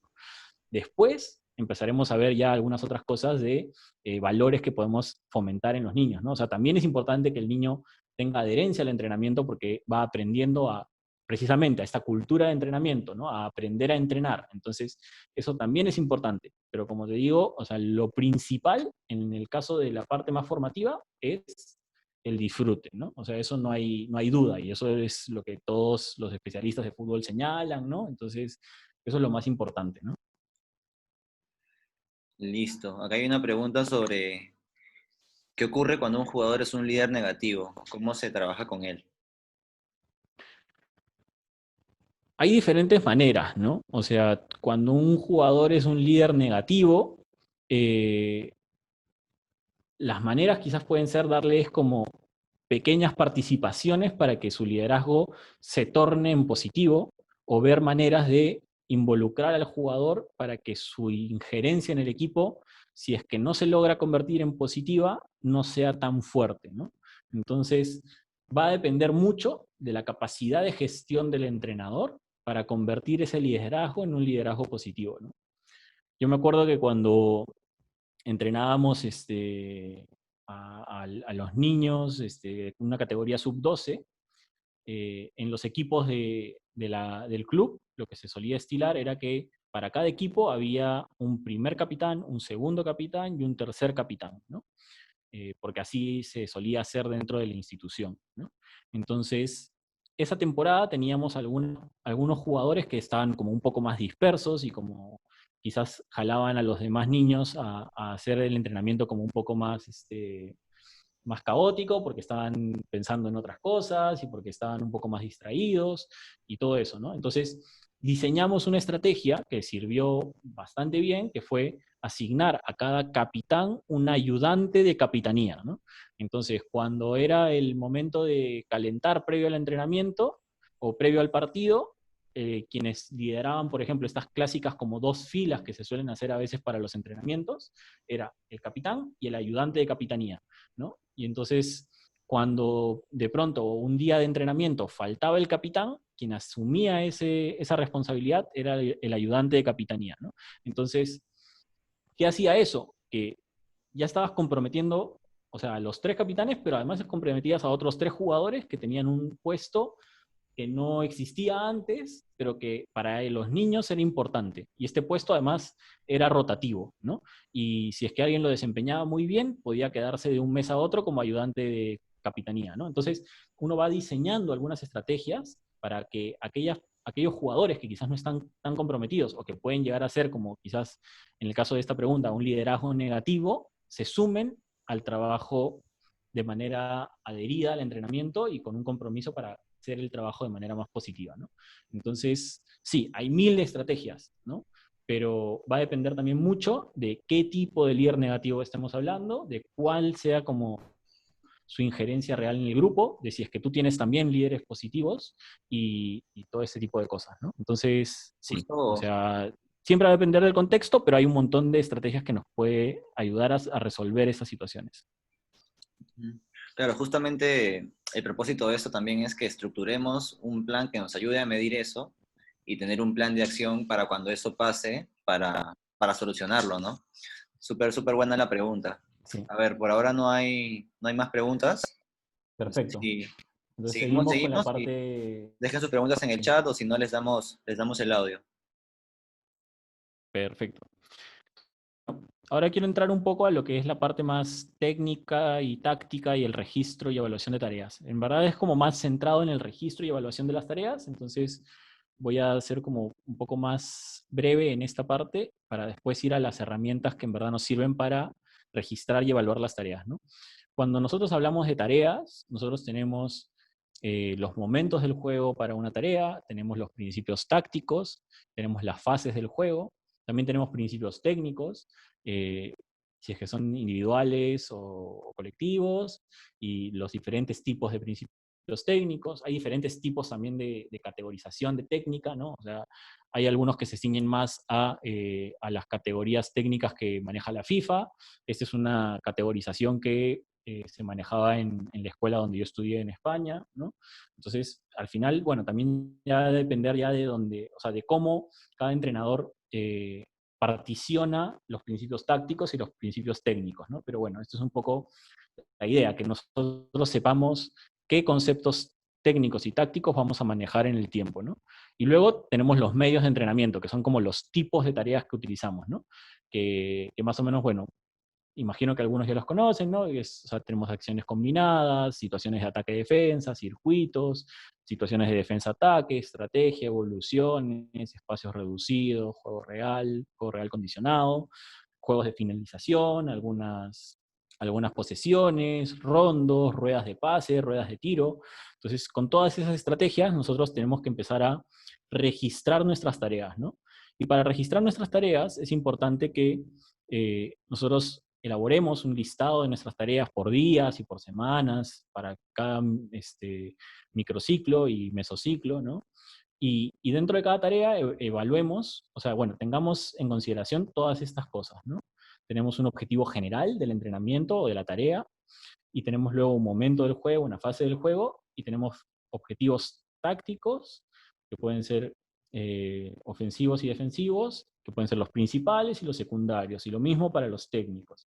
Y lo mismo para el objetivo físico, ¿no? Que como ya hemos visto antes, podían ser como los objetivos principales, lo que era la resistencia, la velocidad o la fuerza, y algunos secundarios como la flexibilidad, la coordinación, etcétera, ¿no? Y dentro de los objetivos psicológicos, los que acabamos de ver hace un rato, ¿no? Entonces, todo eso es lo que tenemos ahí como objetivos a definir. No necesariamente todas las tareas van a tener todos objetivos, ¿no? Pero es necesario que tengamos un mapeo así de amplio, por si acaso hayan tareas que sí tengan más de un objetivo en alguna cosa, ¿no? Obviamente, la idea es que no tengamos 1000 objetivos por tarea, y la idea es siempre priorizar objetivos, ¿no? Para saber ciencia cierta cuál es el objetivo principal de mi tarea, ¿no? Entonces, siempre tenemos que apuntar hacia eso. Y luego, bueno, tenemos que registrar cuáles son los medios de entrenamiento que tenemos, las superficies en dimensión en metros, el número de jugadores, o sea, si es que es un 6 para 6, si es que es un 5 contra 5 contra 5, o si es que es un 11 contra 11 como un partido real, ¿no? Entonces todo eso lo tenemos que empezar a también como observar y registrar, ¿no? Y también tenemos que registrar el tiempo total que dura cada una de nuestras tareas, los materiales que utilizamos y la descripción. ¿Qué me permite todo esto? Que después del entrenamiento, cuando hayamos acabado todas las tareas y todo, yo pueda analizar, ¿se cumplió con los objetivos? Y yo puedo hacer una categorización del 1 al 10 para ver cuánto se cumplió con cada uno de los objetivos. Y quizás, además, es interesante que yo pueda priorizar si es que los objetivos se cumplieron, y que pondere un poco, ¿no? Entonces, va a ser mucho más importante si es que se logró el objetivo general de la tarea, a si es que se logró un objetivo secundario, ¿no? Entonces, le otorgaré a esa calificación que yo le doy a mi tarea mayor puntaje al objetivo general, un poco menor al objetivo específico principal, y un poco menor aún al objetivo específico secundario, ¿no? Y así yo obtengo una calificación de mi tarea. ¿Y de qué me sirve obtener una calificación de mi tarea? Me permite conocer la eficacia de la tarea, ¿no? O sea, si es que la tarea efectivamente es útil para los objetivos que yo me trazo, y además establecer puntos de mejora para la ejecución de una tarea. O sea, al final yo también me doy cuenta de que cosas no funcionan dentro de una tarea para poder pensar a futuro, y cuando pienso una tarea similar, no caer en los mismos errores, ¿no? Y de otro lado, también poder emplear tareas de acuerdo a objetivos más adelante, ¿no? O sea, si más adelante, cuando han pasado, no sé, unos 2, 3 meses, necesito una tarea que me sirva para la presión en campo contrario, yo ya sabré cómo puedo desarrollar esa tarea si es que tengo quizás en mi registro de tareas una tarea que me sirvió muy bien varios meses atrás, ¿no? Entonces, también me permite yo, a partir de calificarlas, saber qué tareas que utilicé antes en verdad me sirvieron, ¿no? Y además, como cada tarea tiene una serie de variantes, también yo puedo empezar a pensar qué tipo de variantes favorecen a conseguir ciertos objetivos, ¿no? Entonces, es muy interesante empezar a pensar como cada uno de las tareas de nuestros entrenamientos con una calificación que a la larga nos permita saber más adelante cuándo usarlas y cómo usarlas, ¿no? Y qué variantes nos son útiles. Y eso es un poco lo que había como pensado mostrar de lo que era más este registro técnico, táctico, físico, psicológico de las tareas. No sé si es que sobre esto hay algún comentario o ya entramos al tema de padres y madres. Por ahora, Silvio, te comento que no hay ninguna pregunta. De repente podemos continuar. Perfecto, entonces entramos a lo siguiente. Ujú. Sí. Bueno, y entonces, sobre el relacionamiento con padres y madres, yo lo ubico dentro de lo que el entrenador también tiene que saber gestionar, ¿no? Y es importante que el entrenador lo gestione, porque esto es lo que va a lograr que más adelante eh, sepa el entrenador como el vínculo con el padre de familia, y no se le vuelque encima respecto a una serie de cosas cuando las cosas no van tan bien, ¿no? Entonces, es muy importante que nosotros sepamos cómo presentarnos a los padres de familia, y al momento de presentarnos también dejar en claro cuáles son las responsabilidades y normas que tiene cada quien, ¿no? Pero una vez que ya nos hemos presentado, también es importante que nosotros sepamos eh, conocer la realidad de cada uno de los jugadores, ¿no? Entonces, en el fútbol formativo es muy importante que nosotros sepamos cuál es la realidad familiar de uno de los niños, pero también sepamos cómo es que ese niño se alimenta en su casa, ¿no? Que también sepamos cuáles son los hobbies de esos niños, qué actividades les gusta realizar, no solamente por tener un trato más cercano con el niño, ¿no? Porque, a ver, si yo sé que al niño le gusta la pintura, quizás le puedo preguntar sobre esos temas, ¿no? O si es que sé que le gusta la música, le podré preguntar sobre esos temas, ¿no? Si es que sé que toca guitarra o toca flauta, le podré preguntar sobre eso, ¿no? Y tendré un vínculo más cercano con el niño porque estaré preocupándome por las cosas que hace en su casa, ¿no? O que hace fuera del entrenamiento de fútbol.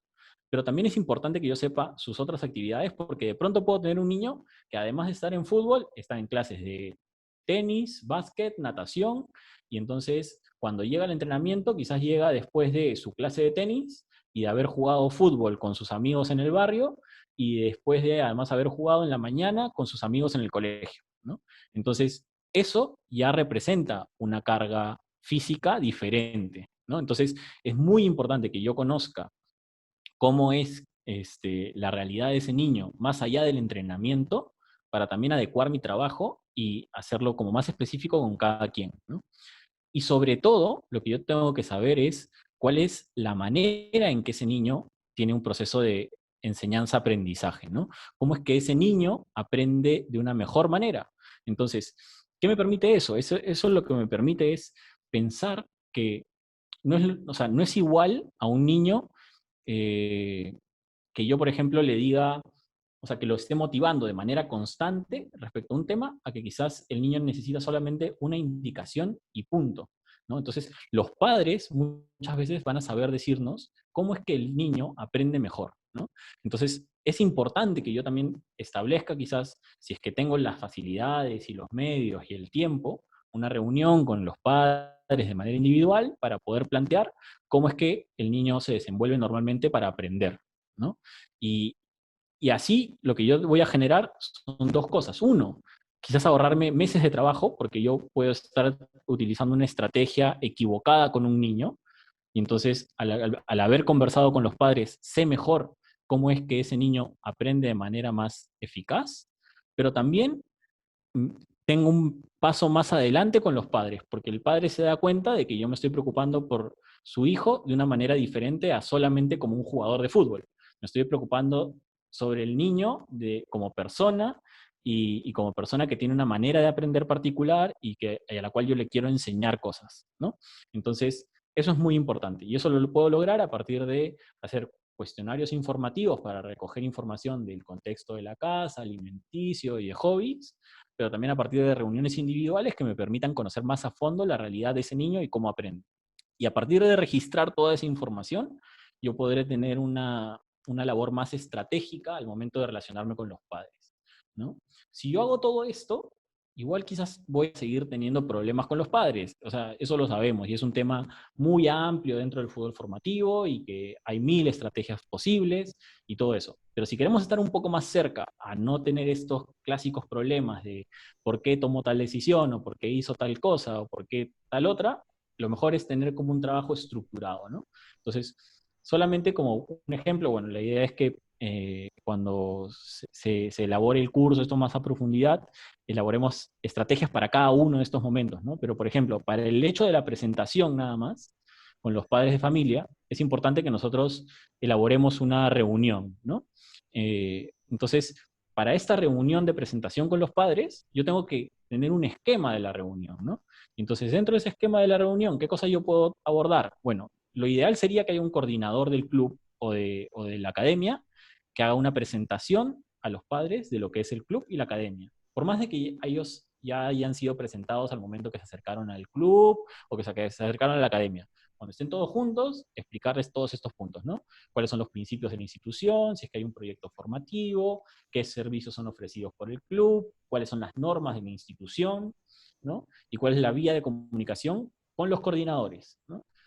Y luego ya entrar quizás a una presentación del cuerpo técnico, ¿no? Entonces, que el padre sepa cuál es la experiencia del entrenador que está ahí, cuál es su motivación para estar ahí, y lo mismo con el segundo entrenador o el preparador físico o las personas que estén en el cuerpo técnico, ¿no? Si se puede además elaborar una dinámica de integración con los padres, bienvenido sea. No siempre los padres estarán abiertos a hacerlo, pero si es que hay las condiciones para hacerlo, muy bien, ¿no? Y después, además, establecer cuáles son los objetivos del equipo. Yo le tengo que contar a los padres cuáles son los objetivos que tenemos con el equipo. objetivos generales, objetivos de enseñanza y objetivos futbolísticos, ¿no? Entonces, también distinguir en todas esas cosas. Y luego contarle a los padres cuáles son las normas de convivencia. Y para eso siempre es mejor empezar por uno mismo, ¿no? O sea, cuando yo voy a ser el entrenador, y bueno, yo tengo la responsabilidad de esto, de esto, de esto y de esto. Entonces yo cuento todas las responsabilidades que tengo yo y luego comento las responsabilidades que como equipo yo estoy viendo que vamos a necesitar para que las cosas salgan bien, ¿no? Entonces converso con los padres cuáles van a ser las responsabilidades de los jugadores y las responsabilidades de los padres, ¿no? Entonces yo ya sé que le debo quizás explicar a los padres que los días de partido, por favor, no estar gritándole a los jugadores todo el tiempo, ¿no? Entonces, eso como una norma de convivencia. Pero si es que yo se las explico desde el inicio, es más factible que ellos ya sepan que eso es parte de las normas de convivencia que hemos diseñado para el equipo, ¿no? Y luego pensar en las actividades y la comunicación, ¿no? Cuál es la disponibilidad que va a tener el cuerpo técnico y la cercanía que va a construir el cuerpo técnico con los padres, ¿no? Con qué periodicidad se establece que pueden haber reuniones, si es que vamos a hacer actividades de integración, ¿no? O sea, alguna de las cosas que, por ejemplo, se hacen a veces es, no sé, una vez cada trimestre se programa un partido de padres con hijos, ¿no? Entonces es un espacio para que también los padres estén dentro de la rutina del entrenamiento y le enseñen y los hijos le enseñan a los padres cómo se hace este calentamiento o cómo se hace esta tarea, ¿no? Entonces también es un espacio oportuno para involucrar a los padres en algunas actividades de integración, ¿no? Y cuál es la vía de comunicación que se va a tener entre padres y cuerpo técnico. Y luego siempre dejar un espacio abierto para que los padres hagan preguntas sobre los temas abordados o sobre cualquier otro tema que les importe de la formación de sus hijos.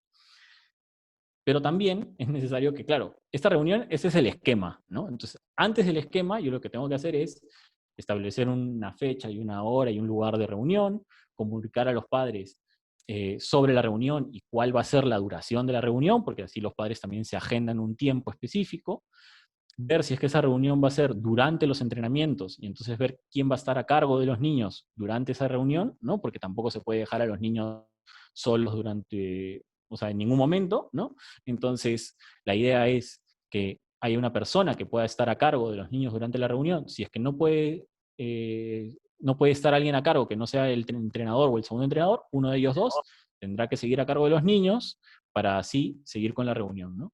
Y después definir cuál es el esquema de la reunión, el desarrollo, o sea, desarrollar todo este contenido. Todo esto es un esquema nada más. Entonces, dentro de cada una de estas cosas hay información. Y luego tenemos que priorizar esa información, ¿no? Ver qué información es la que es más relevante contarle a los padres. Tampoco los vamos a tener 2 horas de reunión, no es la idea, ¿no? O sea, la idea es como optimizar al máximo todo el tiempo, pero para poder optimizarlo, la idea es que nosotros tengamos un esquema claro que nos permita comunicarnos mejor. Y así como hemos como un poco mapeado esta estrategia para la presentación con los padres, se puede pensar también en otro tipo de estrategias para las reuniones individuales con los padres, las reuniones individuales con los jugadores, ¿no? Entonces, todo eso también tiene que estar pensado y diseñado, ¿no? Y bueno, hasta ahí un poco lo que ha sido la presentación de hoy día. Sí, Silvio, te hago llegar la pregunta de Gabriel Galvis. Dice, o sea que profundizar en ser más pedagógico y no quedarnos en solo saber qué aprenden por lo visual, auditivo y kinestésico, ¿cómo podemos abarcar los otros canales de aprendizaje? Sé que es una pregunta muy específica, pero bueno, a ver. Sí, o sea, yo creo que lo principal es, o sea, involucrarnos en la realidad de cada uno de los niños, ¿no? O sea, al final, mediante el entrenamiento, yo voy conociendo al niño, ¿no? Pero a veces, si es que en verdad hacemos las preguntas adecuadas a las personas adecuadas, empezamos a aprender más sobre cómo es que ese niño tiene las facultades de poder aprender, ¿no? Por ejemplo, no sé, a ver, yo puedo contar varias anécdotas de cosas que fueron pasando así, ¿no? Eh, Había una madre de familia que sabía concretamente que su hijo, si es que durante los partidos estaba reforzándole de manera constante que hiciera ciertas cosas, o sea, que digamos que vaya a presionar o que vaya más adelante o una serie de cosas, ese niño aprendía mejor así, ¿no? Pero la misma madre te lo sabía comunicar. Y muy diferente al caso de otro niño que, por ejemplo, el padre me decía a mí, como, no, claro, o sea, mi hijo lo que necesita es que le digas una vez y que lo dejes un rato y que después le des un refuerzo positivo, ¿no? Obviamente el padre no te lo dice con ese nivel técnico de detalle, ¿no? O sea, obviamente cada padre tiene como una manera de expresarse y te lo dice en conversaciones hasta cotidianas, ¿no? Pero eso permite que, que tú vayas como mapeando cuáles son las formas de aprendizaje que tiene cada uno de los niños, ¿no? Alguna vez después de un partido, yo tenía que ir de una cancha a otra cancha para otro partido y, en fin, uno de los padres se ofreció a llevarme de una cancha a otra y en el camino estuvimos conversando, ¿no? Con su hijo ahí, no sé qué, y me acabaron contando que, claro, que el niño había estado en clases de violín, ¿no? Entonces, yo ya sabía que ese niño le gustaba tocar violín. Entonces, a partir de eso, yo también ya puedo establecer como un vínculo diferente y tengo que saber cómo utilizarlo, ¿no? Entonces, cada información que yo puedo obtener es una información útil para yo también establecer un vínculo diferente con los diferentes jugadores que tengo, ¿no? Entonces, toda esa información yo la debería tener registrada de alguna manera para yo poder establecer un vínculo más cercano. Sí, claro, totalmente de acuerdo. Justo acá nos preguntan, ¿qué hacemos con los papás conflictivos? Yo creo que, o sea, la estrategia es como sobre todo centrarnos en que tenemos que tener un diálogo abierto, ¿no? Tenemos además unas normas claras, ¿no? Las normas tienen que estar claras desde el inicio, porque si las normas están claras desde el inicio, lo que vas a generar es que aquellos padres que están más alineados con la cultura de entrenamiento que hemos diseñado, favorezcan a que el relacionamiento sea mejor. Entonces, al final esos padres que están más comprometidos con esta responsabilidad de trabajo van a jalar al resto a que también estén más centrados en esta cultura de entrenamiento. Y ellos mismos se van a sancionar entre padres. O sea, lo que voy es muy probable que si nosotros hemos dejado las normas claras desde el inicio y y estamos cumpliendo las responsabilidades que están en nuestra cancha, ¿no? Al final los padres que sí están cumpliendo también las normas, le digan a los otros padres que las cosas están sucediendo por A, B, C o D, ¿no? Y a veces no va a ser ni siquiera necesario que nosotros aboguemos por algunas de nuestras acciones, sino que los mismos padres pueden llegar a abogar por algunas acciones nuestras, porque hemos dejado claras las normas de convivencia y estamos siendo responsables con nuestras acciones, ¿no? Entonces, todo eso también va a permitir que se genere esta cultura de entrenamiento en la cual los mismos padres como que son un poco más conflictivos tengan el control de los otros padres. Si es que aún así no logramos resolver el conflictivo, lo ideal es obviamente conversar directamente, ¿no? Entonces, si ni siquiera conversando directamente se logra resolver los puntos que hayan con ese padre conflictivo,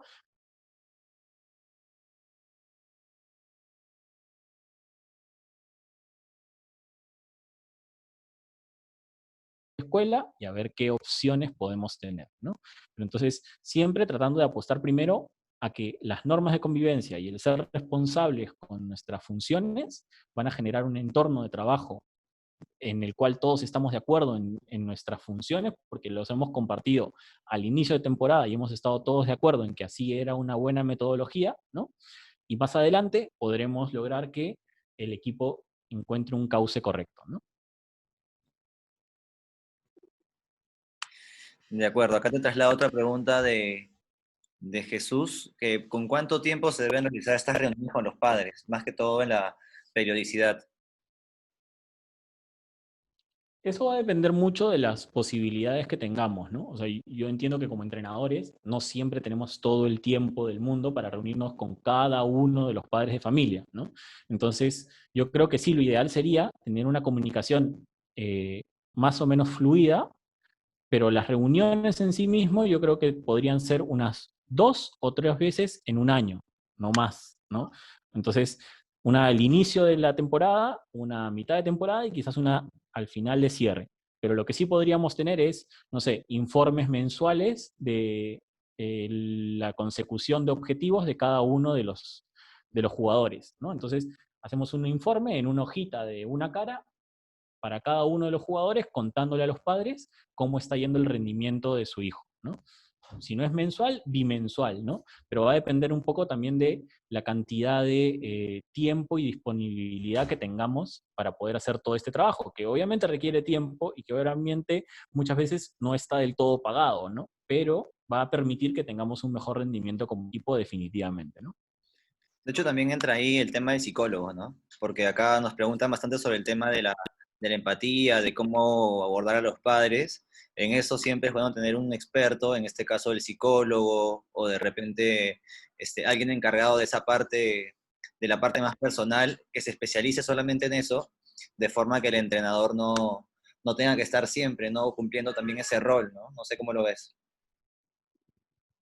Sí, o sea, definitivamente no todos los equipos tienen la disponibilidad de tener un psicólogo a cargo de cada uno de los equipos, o sea, un psicólogo deportivo dentro de tu cuerpo técnico, ¿no? Pero Claro, muchas veces lo que sí tenemos es un psicólogo dentro de la academia o del club, ¿no? claro. Entonces, tenemos que saber también apoyarnos en ellos y buscar como recomendaciones en ellos para ver si es que el trabajo que estamos pensando es el adecuado o no tanto, ¿no? Entonces, sí, o sea, hay que ver también qué recursos tenemos y si es que no los tenemos, buscar información, informarnos y tratar de llegar a las estrategias adecuadas para este relacionamiento, ¿no? Y bueno, igual acá estamos tratando de dar como algunas pequeñas como pautas y miradas, ¿no? Pero siempre todo es como discutible, ¿no? O sea, todo está abierto a discusión, porque no todo lo que se aplica en un espacio determinado va a ser aplicable en otro, ¿no? O sea, al final también tenemos que ser muy flexibles con cómo planificamos nuestro trabajo, ¿no? Exacto, además también va a depender mucho de cómo es el padre, ¿no? Hay padres y padres, entonces para todos la solución no va a ser siempre la misma. Genial, genial, qué bueno que hemos abordado todos estos temas. Los invitamos a que sigan dejando sus preguntas eh, para aprovechar justo el tema que nos expone Silvio, o de repente alguien que pueda contar sus experiencias de cómo diseña sus herramientas, cómo ha diseñado, cuáles ha utilizado.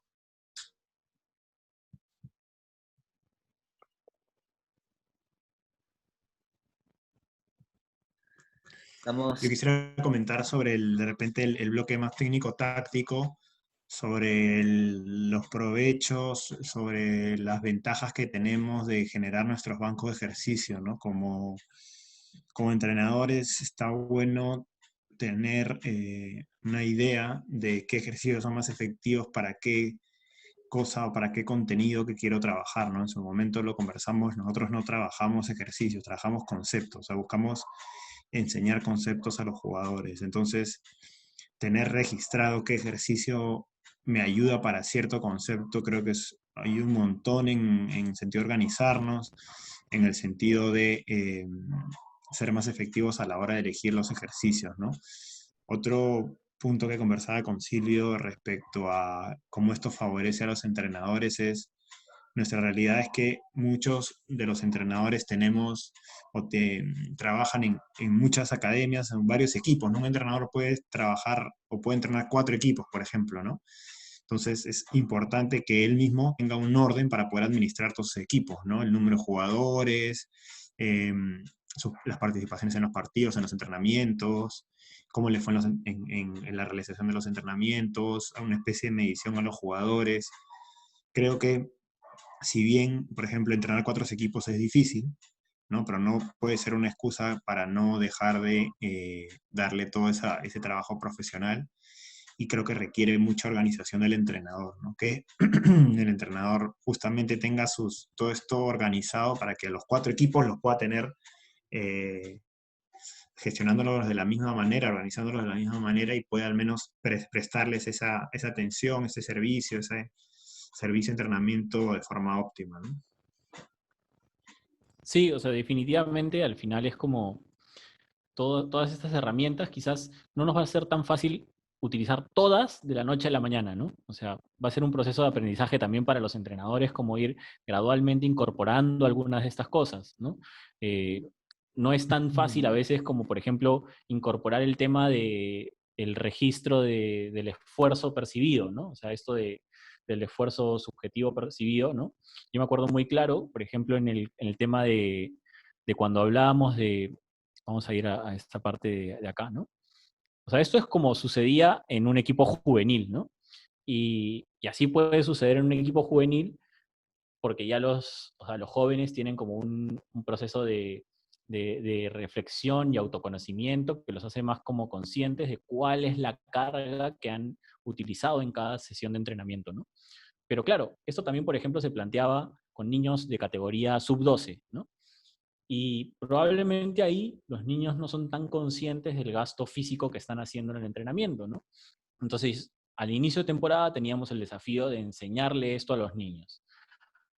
Quizás durante la temporada la información que nos va a dar un niño de 12 años, o de 11, o de 10, no sea tan relevante porque no estamos todavía en una edad donde este gasto de rendimiento físico sea tan importante, ¿no? Pero ¿qué pasa? Que igual yo le estoy enseñando al niño que existen este tipo de mediciones y que más adelante, cuando ya no tenga 10, 11, 12 años, sino cuando tenga 15, 16, 17, esté acostumbrado a esta cultura de entrenamiento, ¿no? Entonces, yo, por ejemplo, al inicio de temporada, les explicaba a los niños, claro, como son niños, también a veces la manera en que organizan sus ideas no es igual, ¿no? Entonces, establecíamos un rango que era menor, ¿no? Hacíamos un rango del 1 al 5, porque para el niño es como más fácil pensarlo de esa manera, ¿no? Y además, no solamente se lo planteábamos así, sino que, claro, yo le iba explicando gradualmente, como ya, claro, 1 es el menos gasto físico y 5 es mayor como exigencia en el entrenamiento, si has acabado como totalmente cansado, entonces le explicaba así el primer día. Pero el segundo día ya no le volví a explicar yo, o quizás sí el segundo día, pero el tercero ya no le explicaba yo, sino yo le preguntaba, ¿te acuerdas que hicimos lo de los números del otro día? El niño me decía, sí, por supuesto. Y entonces yo le preguntaba al niño, bueno, ¿y cómo era eso de los números? Y el niño me explicaba a mí cómo era lo de los números, ¿no? Entonces así yo también reafirmaba que el niño iba aprendiendo esta forma de entrenar, ¿no? Porque es parte de la cultura de entrenamiento, el saber yo que yo puedo registrar en mi cabecita y organizar cómo ha sido mi gasto físico durante el entrenamiento, ¿no? Entonces, es muy diferente abordarlo con un juvenil que abordarlo con un niño en formación, ¿no? Y probablemente la información que me esté dando el niño todavía no sea tan precisa, pero por lo menos el niño se está acostumbrando a esta cultura de entrenamiento que más adelante también le va a servir, ¿no? Entonces, bueno, ese era un poco el caso, por ejemplo, de esto, ¿no? Que no siempre todas las estrategias se utilizan igual en diferentes edades, pero también tenemos que saber que a veces las estrategias nos sirven para proyectar un trabajo más a largo plazo o para pensarlas desde un diseño diferente según la edad en la cual trabajamos, ¿no? O según las condiciones en las cuales trabajamos. Ahora que mencionas lo de cultura de entrenamiento, es muy importante para los que somos entrenadores. No sé si llamarlo cultura de entrenamiento, aprender a entrenar, como llamémoslo, pero generar un ambiente en el que tanto el cuerpo técnico como los jugadores saben que están en un ambiente profesional, ¿no? No necesariamente que sea serio, porque eso es diferente, serio es que sea un ambiente pues, que no hay mucha diversión, sino profesional.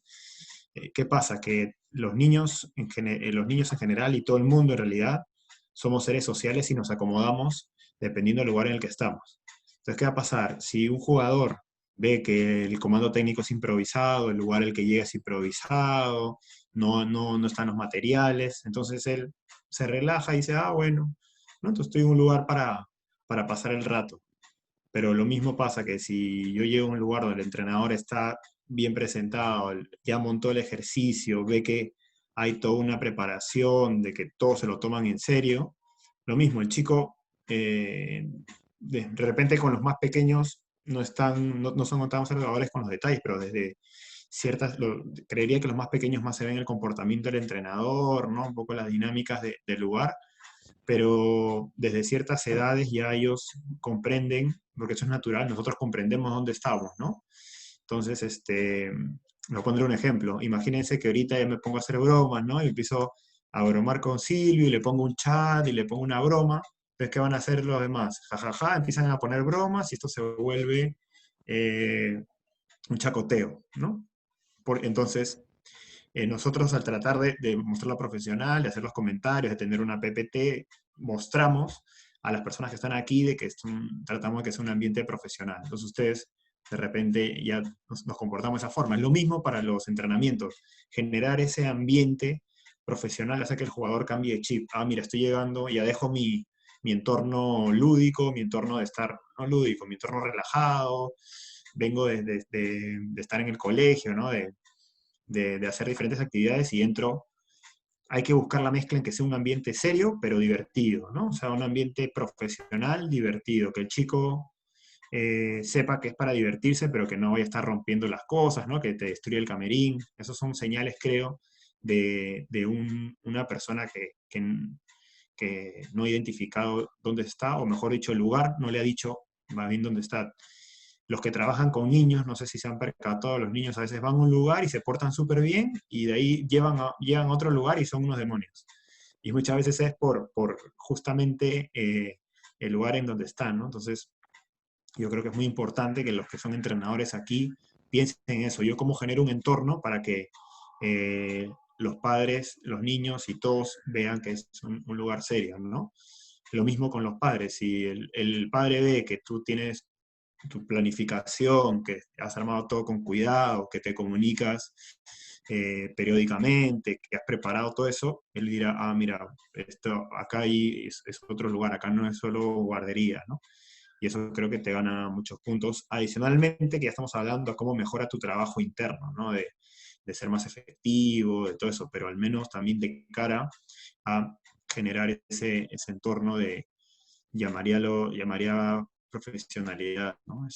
O de profesionalismo, mejor dicho, ¿no? Entonces, yo por ahí le veo ese beneficio de nosotros organizarnos, de pensar todo, pensar hasta cómo nos dirigimos con los padres, ¿no? En vez de ponerle un apodo, hablarlo con cierto respeto, con orden, etcétera, ¿no? Entonces, por ahí yo veo mucho beneficio en organizarnos, y como se viene utilizando mucho esa palabra, profesionalizar el deporte, profesionalizar eh, el fútbol, viene desde lo más pequeño, desde de cómo nosotros, nosotros cómo nos comportamos, ¿no? Justo acá, Kevin acaba de comentar, siempre se portan bien en la academia y los padres dicen que en la casa son unos traviesos. Eso es verdad, depende siempre de la calidad de trabajo que muestres, ¿no? Excelente exposición, ponente. Entonces, que generemos ese entorno, busquemos que el entorno donde está también sea lo más profesional posible, ¿no? Así que, si alguno tiene un comentario más, de repente Josué, tú tienes un comentario más, vamos ya despidiendo a las personas, y a Silvio agradecerle su participación. Sí, Silvio, te Gracias a usted también. agradecemos básicamente en nombre de todos, creo, la excelente ponencia. Como dice Jesús, básicamente el objetivo de todo esto era ver los principales beneficios o los grandes beneficios que nos va a dar trabajar de manera organizada, sistematizar todo, controlar los procesos que incluye el tener una escuela, el tener un club, una academia. Entonces, eso va a ser muy rico, tanto en los que estén enseñando ahorita virtual, empezar ya, y tanto también en cuando volvamos al campo, ¿no?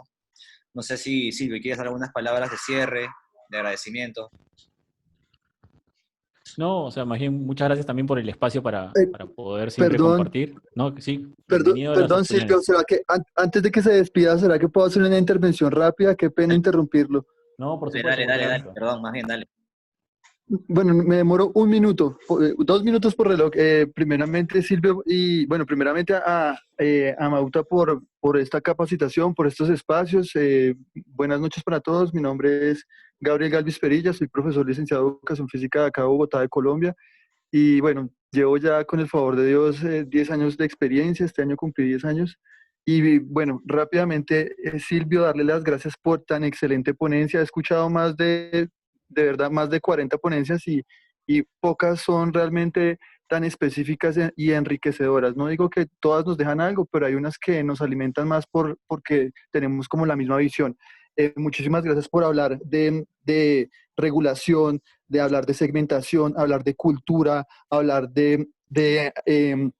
bueno, muchos términos que ahorita se me pasan, sí, que lo tengo anotado, pero son muchos términos que aterriza y que son efectivamente tanto se pueden hacer como se pueden analizar. O sea, todos los términos que usted nos está dando son términos teóricos y son teóricos prácticos. Entonces, muchísimas gracias por la ponencia, por su forma de transmitir el conocimiento tan tranquilo, sereno, responder a cada persona, tomarse la pausa para responder. Entonces, muchísimas gracias, Silvio. Un gusto de verdad y un placer haber estado acá.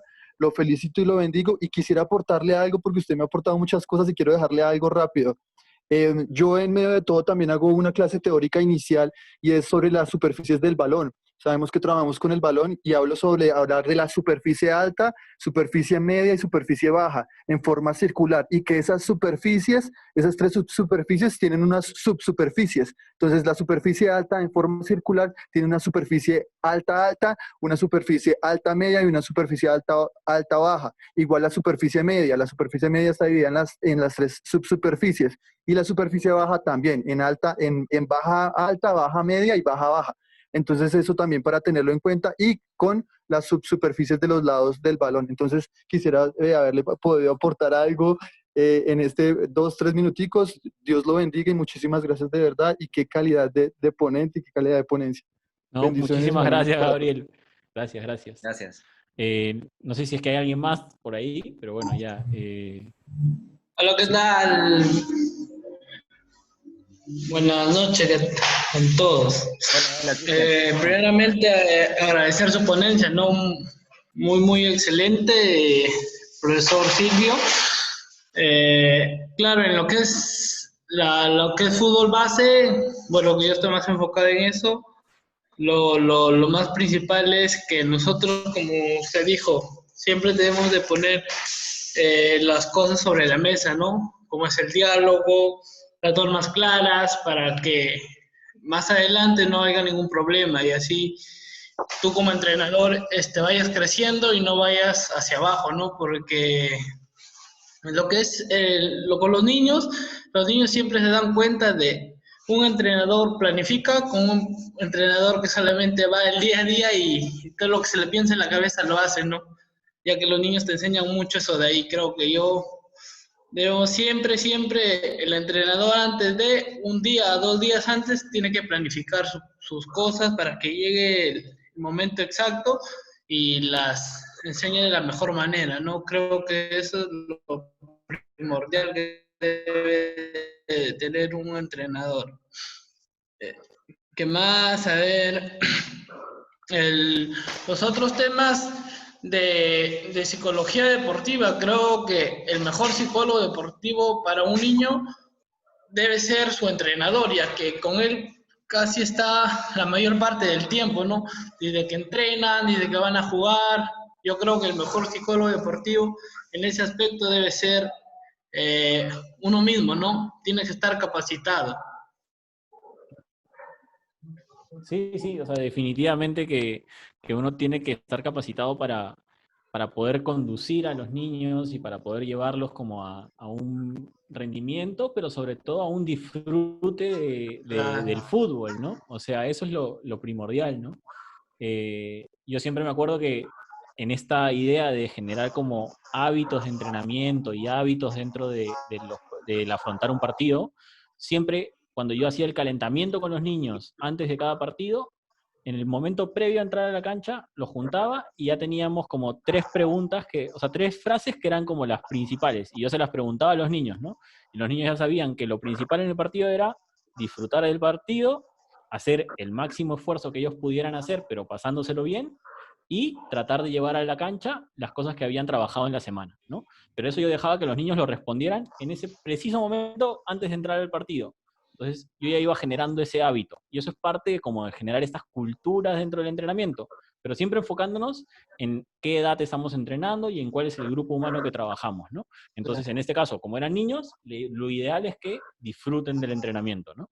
Y así va a depender también de cuál es el espacio en el cual nos estamos moviendo, ¿no? Pero muchas gracias por tu intervención, Cristian. No sé si tienes otra pregunta o algún comentario más. Alguien que me haga una pregunta, a ver, capaz. Normal. Silvio, disculpe, buenas noches. Yosimar Gómez le saluda. Sí, yo soy Marc. Profe Escucho, Jesús, perfecto. ¿qué tal? ¿Cómo está?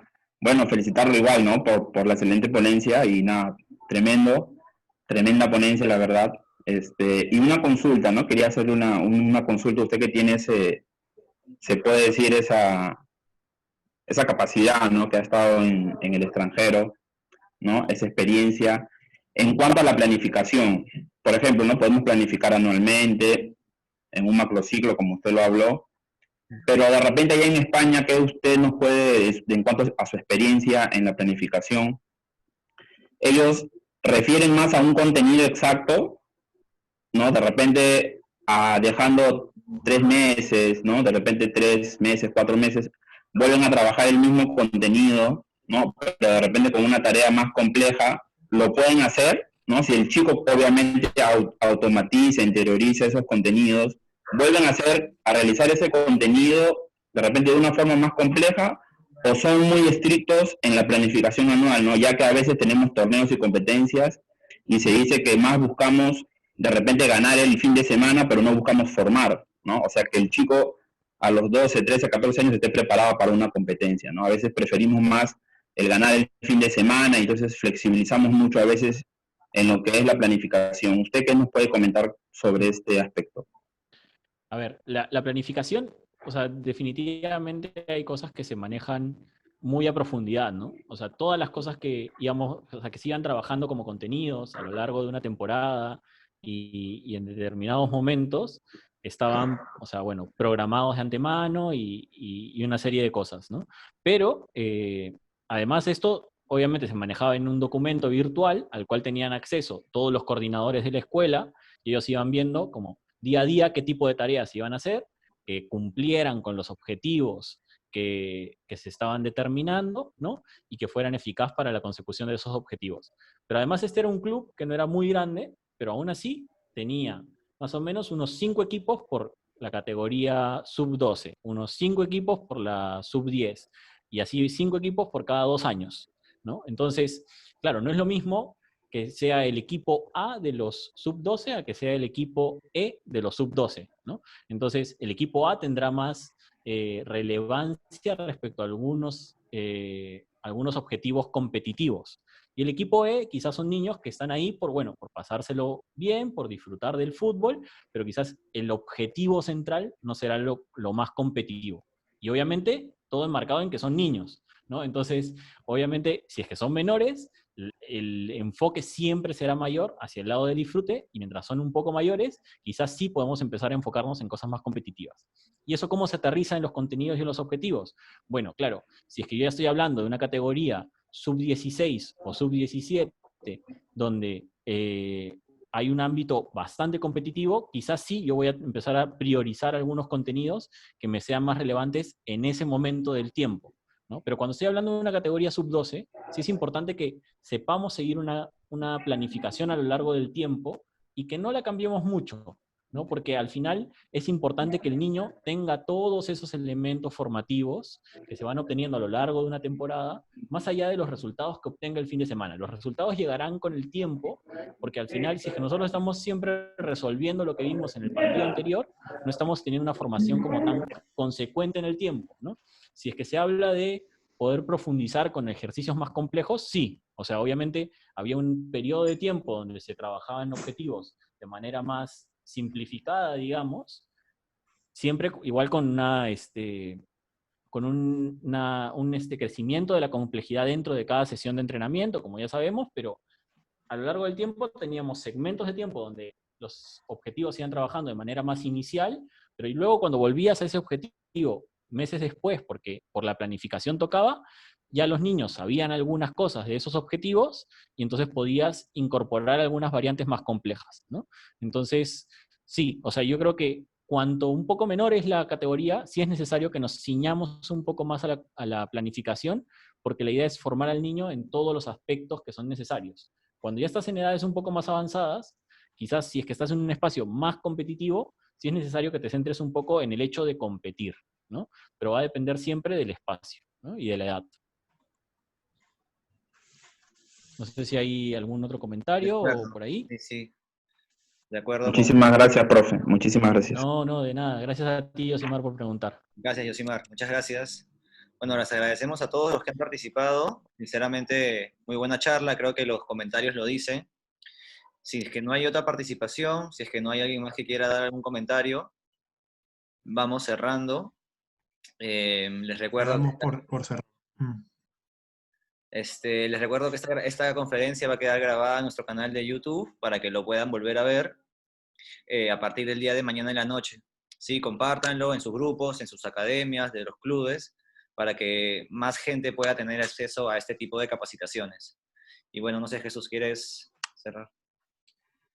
Sí, no, nada, muchas gracias al profe Yosimar, nuestros alumnos también de los diferentes cursos. No se olviden que tenemos el curso de análisis de partido que todavía pueden inscribirse, pasen la voz a las personas que pudieran estar interesadas, revisen la web, hay mucha información gratuita y también hay cursos en los que se pueden inscribir, así que tengan buenas noches y nos vemos en la próxima videoconferencia. Muchas gracias, Silvio.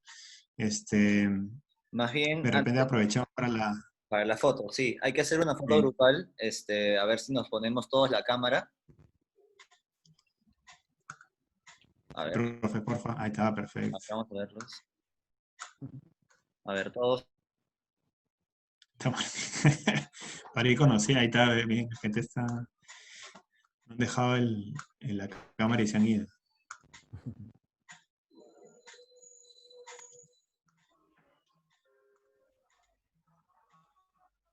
No se preocupen, los que no tienen cámara no hay problema.